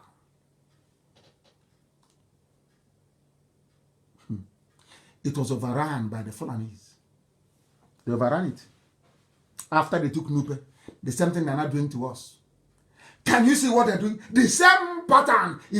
They have the same strategy. The same pattern. It never changes. But my only happiness now is we are everywhere. The world is watching. They are pretending they don't know. I know that the British High Commissioner is covering up for the Fulanis as best as possible. The U.S. ambassador is doing her best to cover up all the atrocities. We are waiting for them to start. We are in our land, and they came, so we're waiting for them to start. Once they start and we unleash our own madness, nobody will now say that, oh, but the Nigerians now, they are free to travel to anywhere. Are you following? Now listen. They overran Yoruba military capital of Ilorin, and then they sacked Fulani. Hi, Yoruba, why are you following Fulani? Now look at what they did to you. Why are you following them? They destroyed Oyo Ile. Fulani destroyed Oyo Ile. Today, Yoruba is following Fulani, and I'm asking why. Why, Yoruba? Why? Oyo Ile, which was the royal seat of the Oyo Empire, the great Oyo Empire. Their royal seat was at Oyo Ile. Do you know the Fulanese sacked them and killed them? Today, Yoruba is serving Fulani. Hey, unbelievable. Following this, Fulani so much dealt with Yoruba that Yoruba abandoned Oyo Ile and they ran south. In other words, Fulani have been chasing Yoruba into... Hey, history is very good. They have been chasing Yoruba. They sacked them. Yoruba abandoned Oyo Ile. They ran. Yoruba ran away from Oyo Ile. They ran inside. They ran. Hey. They abandoned their city. Yoruba abandoned their city and retreated southwards into the city of Oyo. Then it was then known as Agodi Oyo or Oyo Atiba. In a forest, they ran into the bush because the horses cannot come into the bush to hunt them down and kill them. Yoruba ran into the bush when the Fulanis came. Do you see why they want Biafra to be conquered as well? So instead of Yoruba to help to fight Fulani, Yoruba is helping Fulani to conquer other people because they are angry that they were conquered by the Fulanis.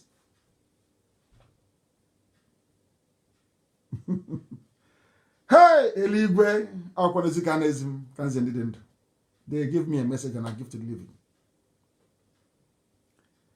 I want Yoruba to wake up. I say everything I say so that Yoruba can wake up. If you're angry, you wake up. Just wake up and do something. Look at how Fulani disgraced you. Look at how Fulani humiliated you. Chased you from one capital to the other. Anywhere you are, Fulani will be chasing you. And today you're serving Fulani because of presidency. Ordinary presidency. Hey, ordinary presidency. Hell, Fulani chased Yoruba into the forest, oh. Hey. Man.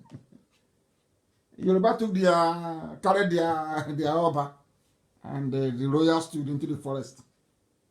They ran into the forest. Oyo and the Ile-Ife are also different people from Elaje. These are different nations bound together by through war and conquest. Yoruba was never one nation before. I never wanted to preach this very good, but I had to preach it because they believe in dividing people. You come to Ikwere land that you know is Igbo. You have Obi-Igbo, you have M.N.K, you have Peter Odele, you have Chibika Amechi. You know these are Igbo names. You know these are Igbo people. But out of spite and wickedness, you want to divide us. You go to Izon, the proper name. You tell them you're Niger Delta. You forgot that most of them there are from Arochukwu. M.K. Briggs, are you not from Aro? You don't have Arochukwu blood in you. Don't have Arochukwu blood in you. A woman that I adore and respect, of course, immensely. I do. But I want her to stop all the whole Niger Delta nonsense. I can't stand it. Which known family in a John land that doesn't have Arochukwu blood? I say name the family. Name it. Which family in a John land that doesn't have Arochukwu blood during slavery? Name now. Give me a name. We have the evidence, you know. Illegal, we have the evidence. Yoruba or your man is different from Ile-Ife. Ile-Ife is different from Elaje. You're different from Egba. You're different from Ijebu. I've counted 5. But why do you want to divide other people? I ask you. We must continue. Now listen very well. I want Hausa to listen.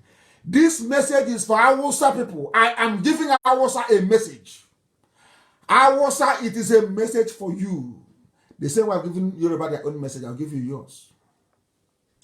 Let me tell you, and as I'm warning Hausa, it is also a warning for the Igbo sophisticated Fulefus in America. Are you listening? Shehu Usman Danfodio, Otman Danfodio. His name when he was born was Usman bin Fodio. I want to prove to you the link between the Fulani Caliphate and Saudi Arabia. Elohim. Uthman Danfodio was born on the 15th of December 1754. He was born in a place called Gobir. Gobir, Gobir, is an Hausa town. Do you know when he died? By the time he had finished dealing with the Hausa people, they renamed it Sokoto. Can you believe that? He was born in Gobir. It's like somebody being born in Obunike. The Fulani is now being born. The Fulani Dibia in Obunike. Let's say he gives birth now to a child, like Otman Danfodio. That child will grow up in a place called Obunike. But by tomorrow, that place will become Sokoto Allah, as they have Katsina Allah in Benue. Can you believe that? Hey. He was a teacher, a religious teacher. He claimed he came to teach, that he knows how to teach Quran. But he was also a revolutionary. He was also a military leader. He was a writer, and wait for it, a promoter of Sunni Islam. Sunni Islam, practiced by Saudi Arabia. You see where the Fulanis get all their nonsense, their link to Saudi Arabia from Otman Danfodio.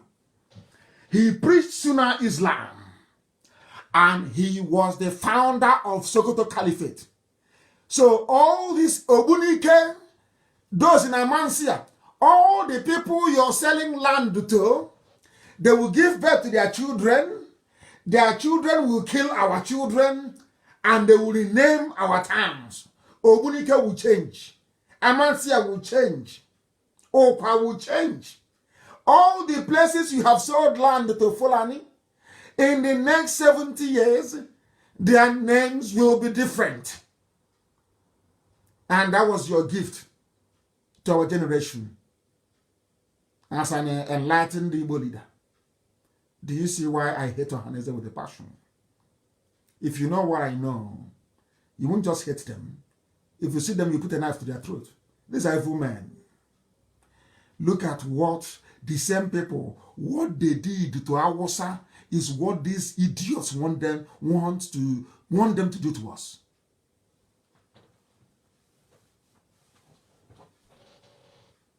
Hey, Chineke, man. He founded Sokoto Caliphate. Hausa was no longer good enough. The Hausa that was hosting them peacefully. Hausa people are peaceful people.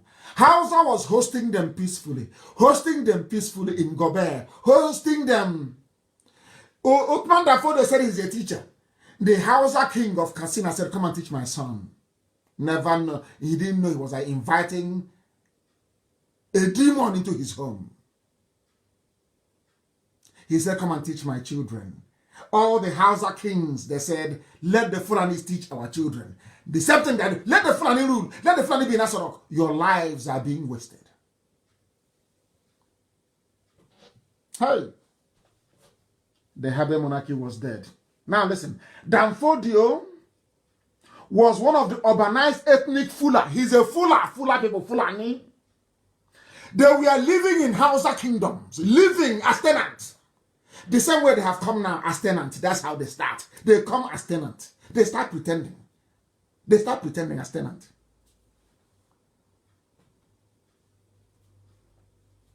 Oh, dear me. They came as tenants too. They came as tenants living in Hausa kingdoms, as they have come today living in Biafra land. Some Igwe have given them land. Hell, in what is now northern Nigeria. The Fulanis came in the 1400s. He belonged to the Maliki school of Fiqh, which is Islamic jurisprudence, and Quadri. He practiced Sufism. Danfodio taught Maliki in the city-state of Gobert until 1802. A beautiful city. A beautiful Hausa city. Gobert. Beautiful, beautiful Hausa city. They took it over. He started talking about local oppression. Do you know, Alamajiri, I asked Alamajiri to come with their slate and their chalk. You know Alamajiri? Did you come with your slate and your chalk? I want to tell the Alamajiris tonight listening, saying that they can, you are in London. Alamajiri, your papa, Ottoman Danfodio, went into exile. He ran to Niger Republic. Hey, he led his followers like Prophet Muhammad and ran into exile.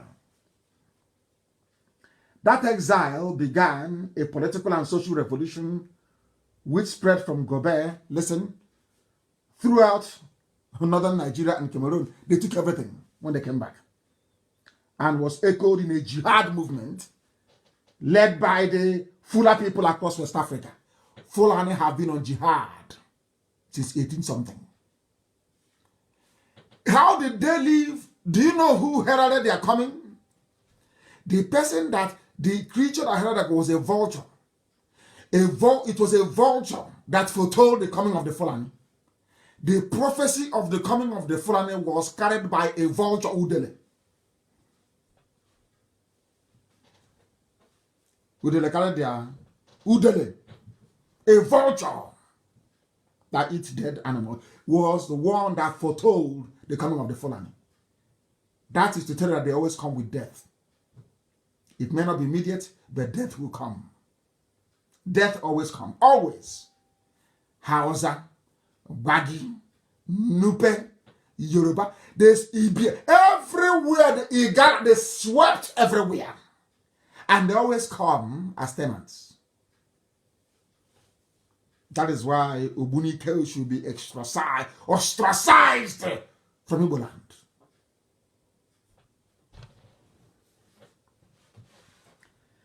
The Fulani have been on jihad. What else do you want me to tell you? What else do you want me to tell you? Danfodio wrote books. He said he was developing a critique he was criticizing other Muslims that they were corrupt and greedy. And they violated the standards of Sharia law. They were fighting corruption. The same thing they're doing today. You people are dumb. Yoruba media, you are foolish. Before they take over your land, they always tell you they're fighting corruption. Corruption. That was what they told Hausa people. And Hausa peasants, the same thing that Yorubas are doing as some Igbo people in America, they agreed. And they came, and their cultures were no more. Hey! Oh dear. Do you know his title? He was a Mujahid, a reformer of Islam. These are the people you want to be in one Nigeria with? Where are those people from Edo talking rubbish? These are the people you want to be in one Nigeria with? You have signed your death warrant. You have signed it. And as I was also looking at the facts of life and history, Elohim gave me a message and said I should preach it. according to Encyclopedia Britannica. Encyclopedia Britannica. This is why anybody answering to Niger Delta is an imbecile. What did hey, that's the highest of the highest now. Encyclopedia Britannica, who doesn't know? I want to tell those in Pandev, those who foolishly call themselves Niger Delta, that Ibibio people, listen carefully please, Ibibio people, by which I mean Anang, all the rest of them, listen. They are people of southeastern Nigeria. Encyclopedia Britannica. Mainly in Cross River State. So when I told you before that Cross River was the proper southeast, now you can believe me. From Encyclopedia Britannica. Heaven is giving me a message to give to the living. That's what I'm doing. They speak dialects of Efik Ibibio, which means that Efik and Ibibio are one. But I'll get to that later. But now it's, we have a tribe, so Efik, I'm Efik man, I'm Ibibio man. People are so foolish.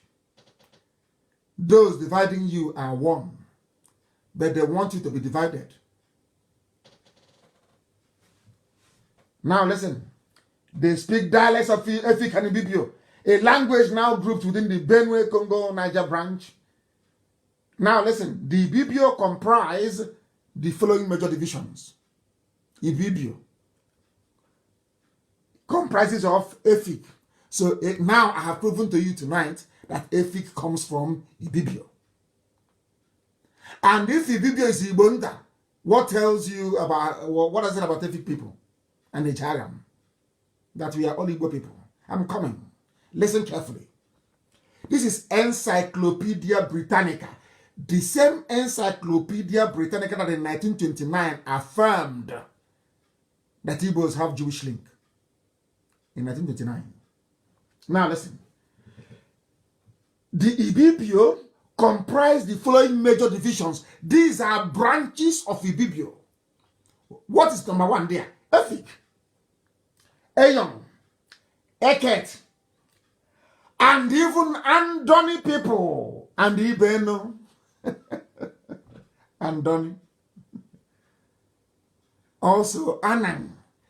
Because I have Anang friends who get upset. They say the people don't like us. You say you're talking rubbish. We are all one people. Anang is a subdivision of Ibibio. Ibibio is the main one. Then Anang is a subdivision. Efik is. And the proper Ibibio people are those who occupy the eastern flank. They say. Are you following? Are you following? Hey, Eligwe, Eligwe. And what are their secret societies, as I said, of Ibibio, of Efik, of Anang, of Eket? What do they have in common? Hey, they have Epe, Epo, Okonko. As they will say, this is end of discussion. Are you going to tell me about Niger Delta again? Are you still going to be stupid about this Niger Delta rubbish? Have I now proven to you that Efik is a subdivision of Ibibio? The same thing with Anang, Eyon, Eket. And I have told you what Ibibio means. Is it now very clear to each and every one of you who we are and why they are struggling to divide us? And why I hate any idiot mouthing that rubbish, Niger Delta. We are all one people, one family, one IPOB. Idiots everywhere. Go.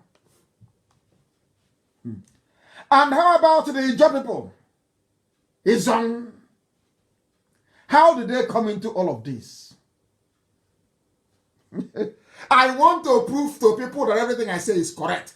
This is continuing. We are continuing on Encyclopedia Britannica. I want to destroy this Niger Delta rubbish once and for all, that our great-grandchildren, every generation, they will listen to this broadcast. They will know that Elohim came in our time. I want to destroy them. I want to bury Niger Delta rubbish this night. I will preach to 12 midnight and belong. Even longer. That they may know that Elohim sent me. Where do you call Niger Delta, Bonnie? People that say that Igbos are landlocked. I want to tell you how stupid you are. I want to prove to you how daft you are. How psychologically inferior you are. I want to tell you that your education is wasted. I want to prove to you that you are nothing academically. Who are the Bonnie people? Their original name, according to British people, Encyclopedia Britannica, the name of Bonnie, which I know our brother gave us as beautiful people, is actually Obani. Encyclopedia Britannica, Obani. Go and Google Bonnie, B-O-N-N-Y. Encyclopedia Britannica. I'm from Bonnie. We Niger Delta people. Oh. You don't know that you migrated from my hometown in Ibeku. Obani Ibeku was where you went from. Obani Ibeku. You are in Bonnie. The British people did their research. When they came, they kept digging. They said that their name is Obani. Not Bonnie. Obani is there. It's a town. It was situated in the Atlantic Oil Port in Rivers State. Rivers State. Obani Beku.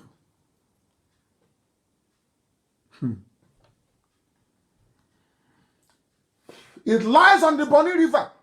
The British called the place Bight of Biafra. Bight of Biafra, Britannica, Encyclopedia Britannica.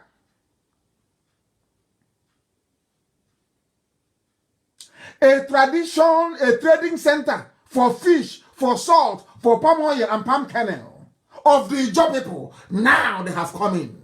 Ijaw people. One. Obani people. Ijaw people. Encyclopedia Britannica.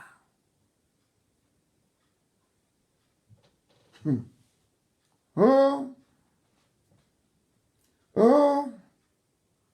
Chineke nonyebere. It was one of the largest slave exporting depots of West Africa.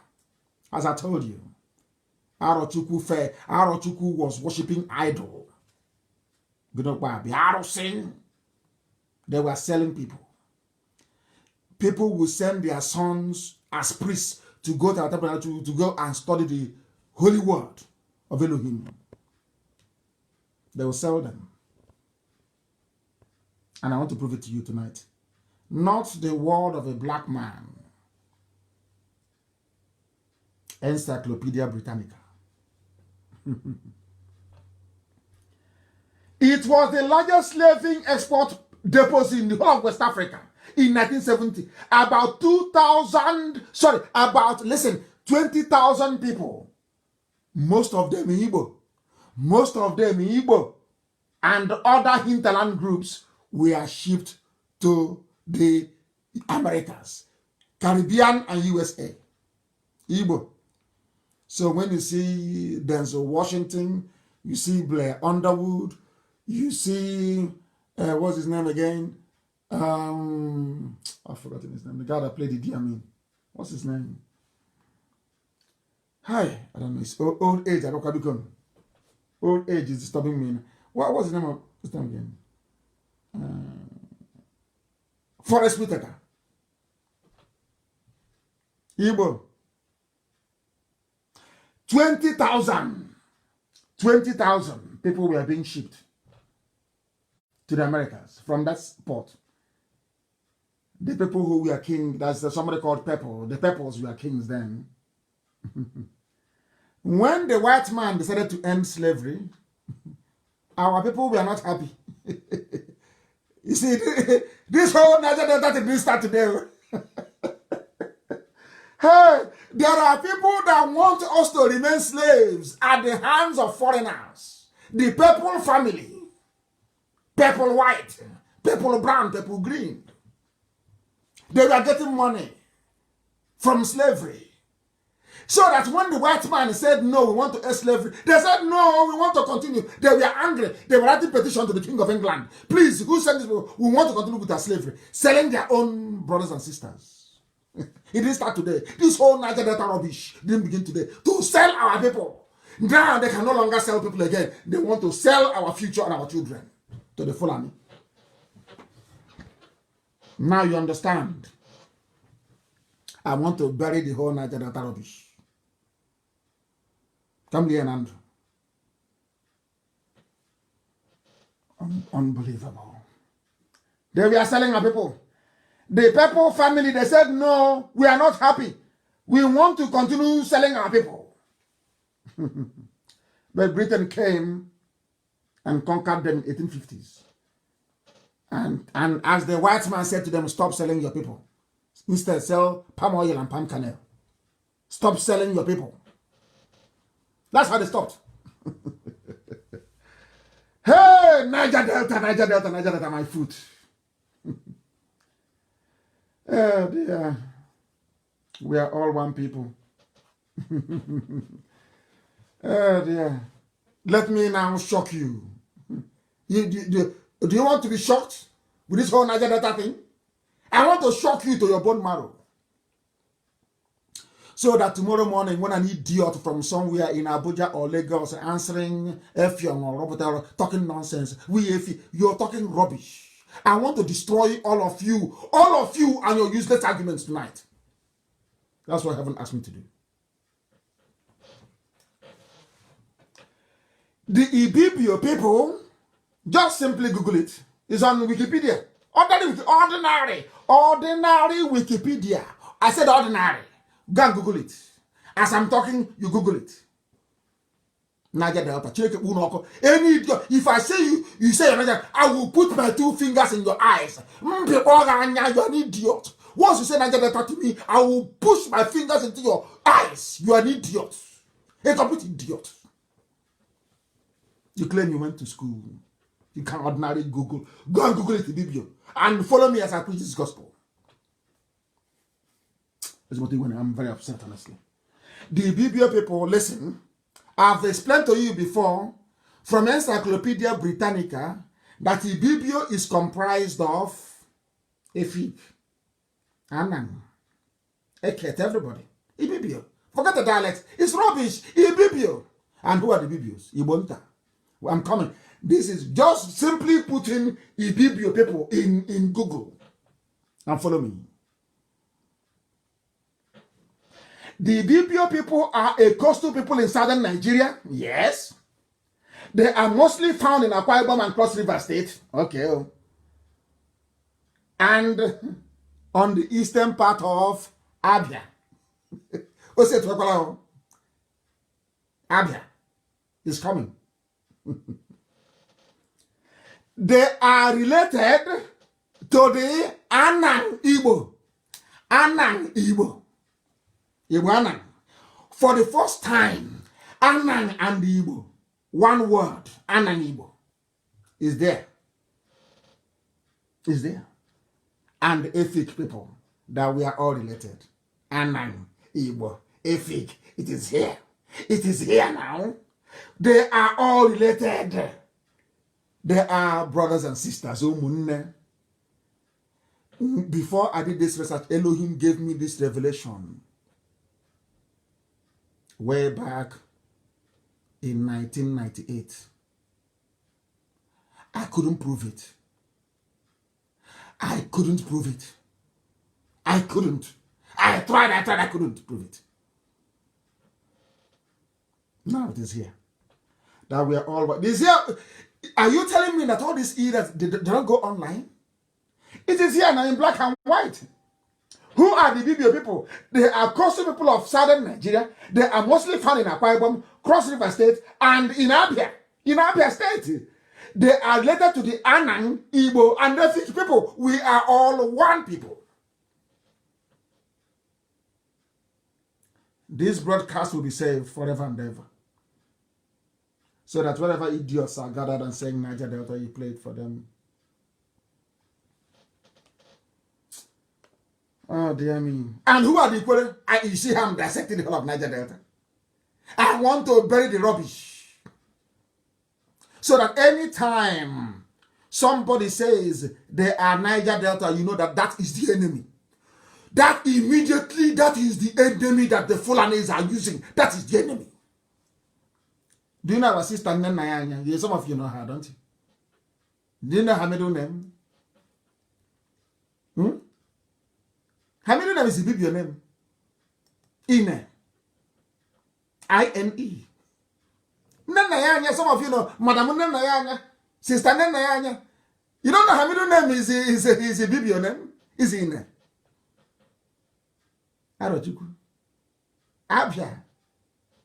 The same family. According to researchers on Wikipedia. Is it clear now? Now let me go to my own people. I was in Ikwere, I was in SBS Port Harcourt.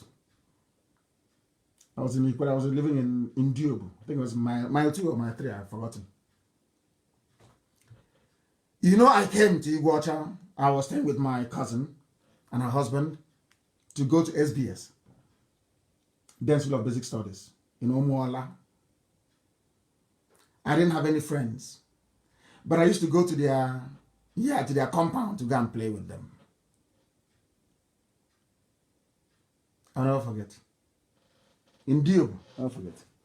Now, Ikwere is dear to me, a place I love very much, because it gave me so many beautiful memories. So many beautiful memories. I want to read you who the Ikwere people are. So we have now circled the whole of Niger Delta. We've dealt with Ibibio, Efik, Anang, Eket, everybody. I have dealt with his own. Now let me deal with Ikwere. So we can put all this nonsense of Igbo, I'm not Igbo, all that rubbish we bury it tonight. And there are mad people everywhere. You know, here we cure madness. We cure madness here. Somebody's from Anang saying, I'm not Ibibio. What utter foolishness. You're all one. If you come to Ibeku, the Igbo that I speak is different from Oho. My people in Oho, my cousins in Oho is different. The Igbo I speak is different from Olokoro, where my grandmother comes from. People are mad. Slight variation in accent. You say you're different. Are you daft? Whereas Fulani is busy building the hegemony, and they are just dividing you. Heaven asked me to give you a message.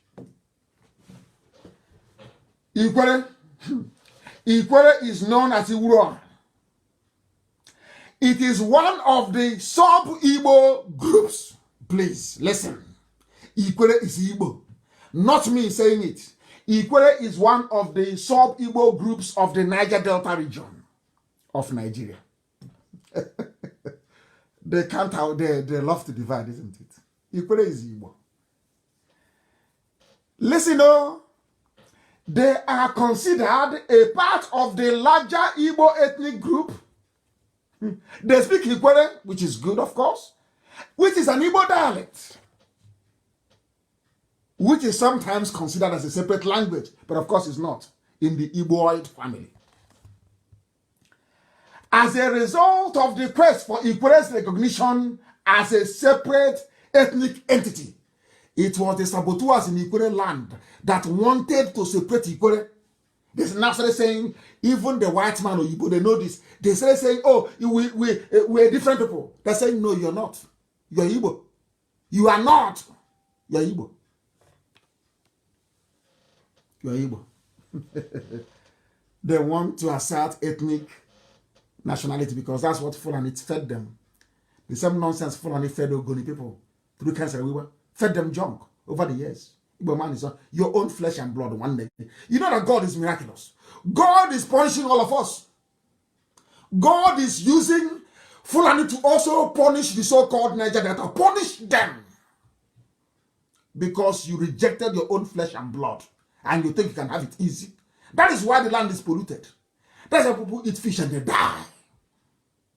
You want to destroy the work of God. Who are you? Who are you? You think that God that created Biafra is sleeping? You want to have fun? After you betray your brothers, you want to go and have fun? In the creek? You're insane.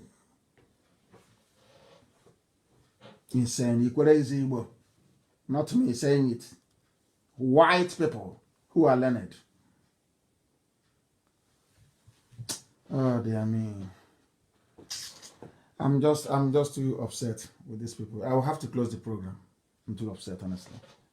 Fulani will come. Now they have taken our oil, taken the gas, and now come to take our land because of your treachery, because of your stupid Niger Delta rubbish. South nonsense. You gave Fulani a green light to come. Imagine if we were one together. We'll go and stop them at Benue. Isn't it? Is that not common sense?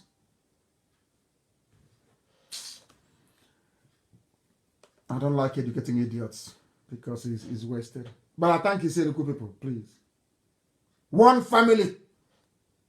We are one people, one family. Fulani have taken all of you. They gave a terrorist group 100 billion. All of you are there. Yoruba people that are there. They no longer have sense. So when it comes to an Igbo man or Biafran, when I say Igbo, I mean the whole of Biafra because I have proven it to you that we're all Igbo people. Have I not proven it to you that we're all Igbo people? Obani Bek went to Bonnie. It's Niger Delta. You're landlocked, so you people are so stupid. Fulani feed you rubbish and you pour out the junk. As Fulani feed you nonsense, you pour out the rubbish from your stinking mouths. Niger Delta Boyede and Dara. Useless people. Let me hear Niger Delta from your mouth again. God will punish all of you. And your useless Niger Delta nonsense.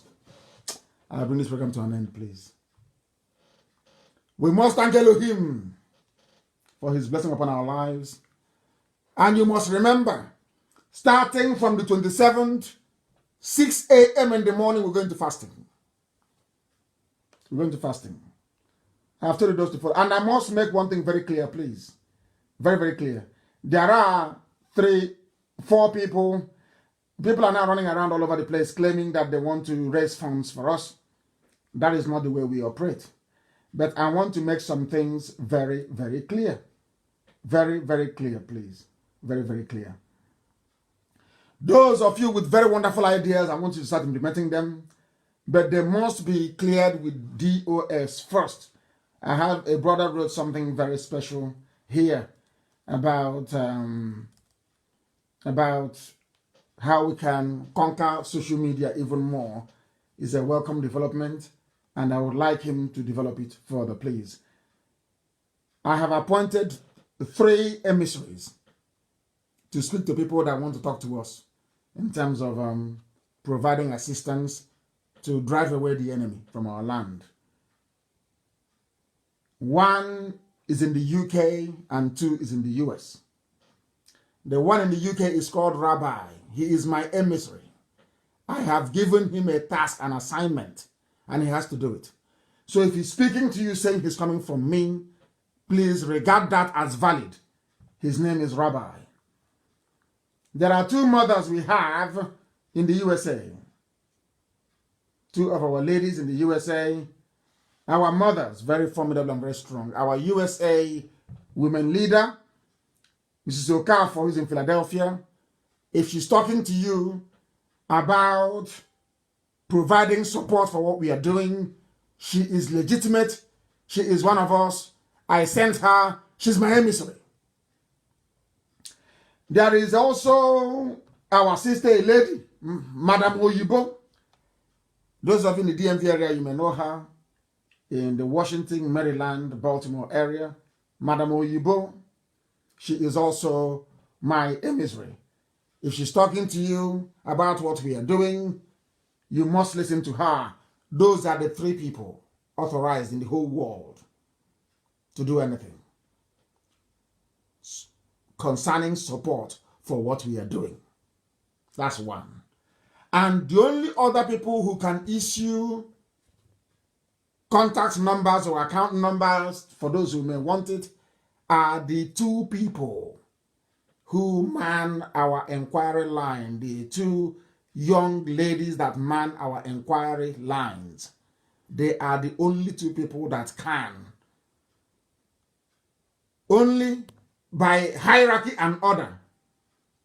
Our sister Nenea, Ine, Anya, let me put in so they will know she's also from Ibibio. And also our deputy and Rabbi Mrs. Okafor and the 2 people on our inquiry lines. If you don't know our inquiry lines, please, Amaka, try and resend that again, pin it on the page so they can see the inquiry lines. If you have any issues, that is a line to call. I am going to take I will take your calls on Wednesday, please, not today. I will take your calls, please, on Wednesday. And our people must not be distracted, not every idiot on fake account, because anytime you defeat them, they go and open another one. So stop paying attention to idiots with fake accounts. Focus on destroying the zoo. I don't want that Aisha's boyfriend to escape. That boy is our key. I don't want him to escape.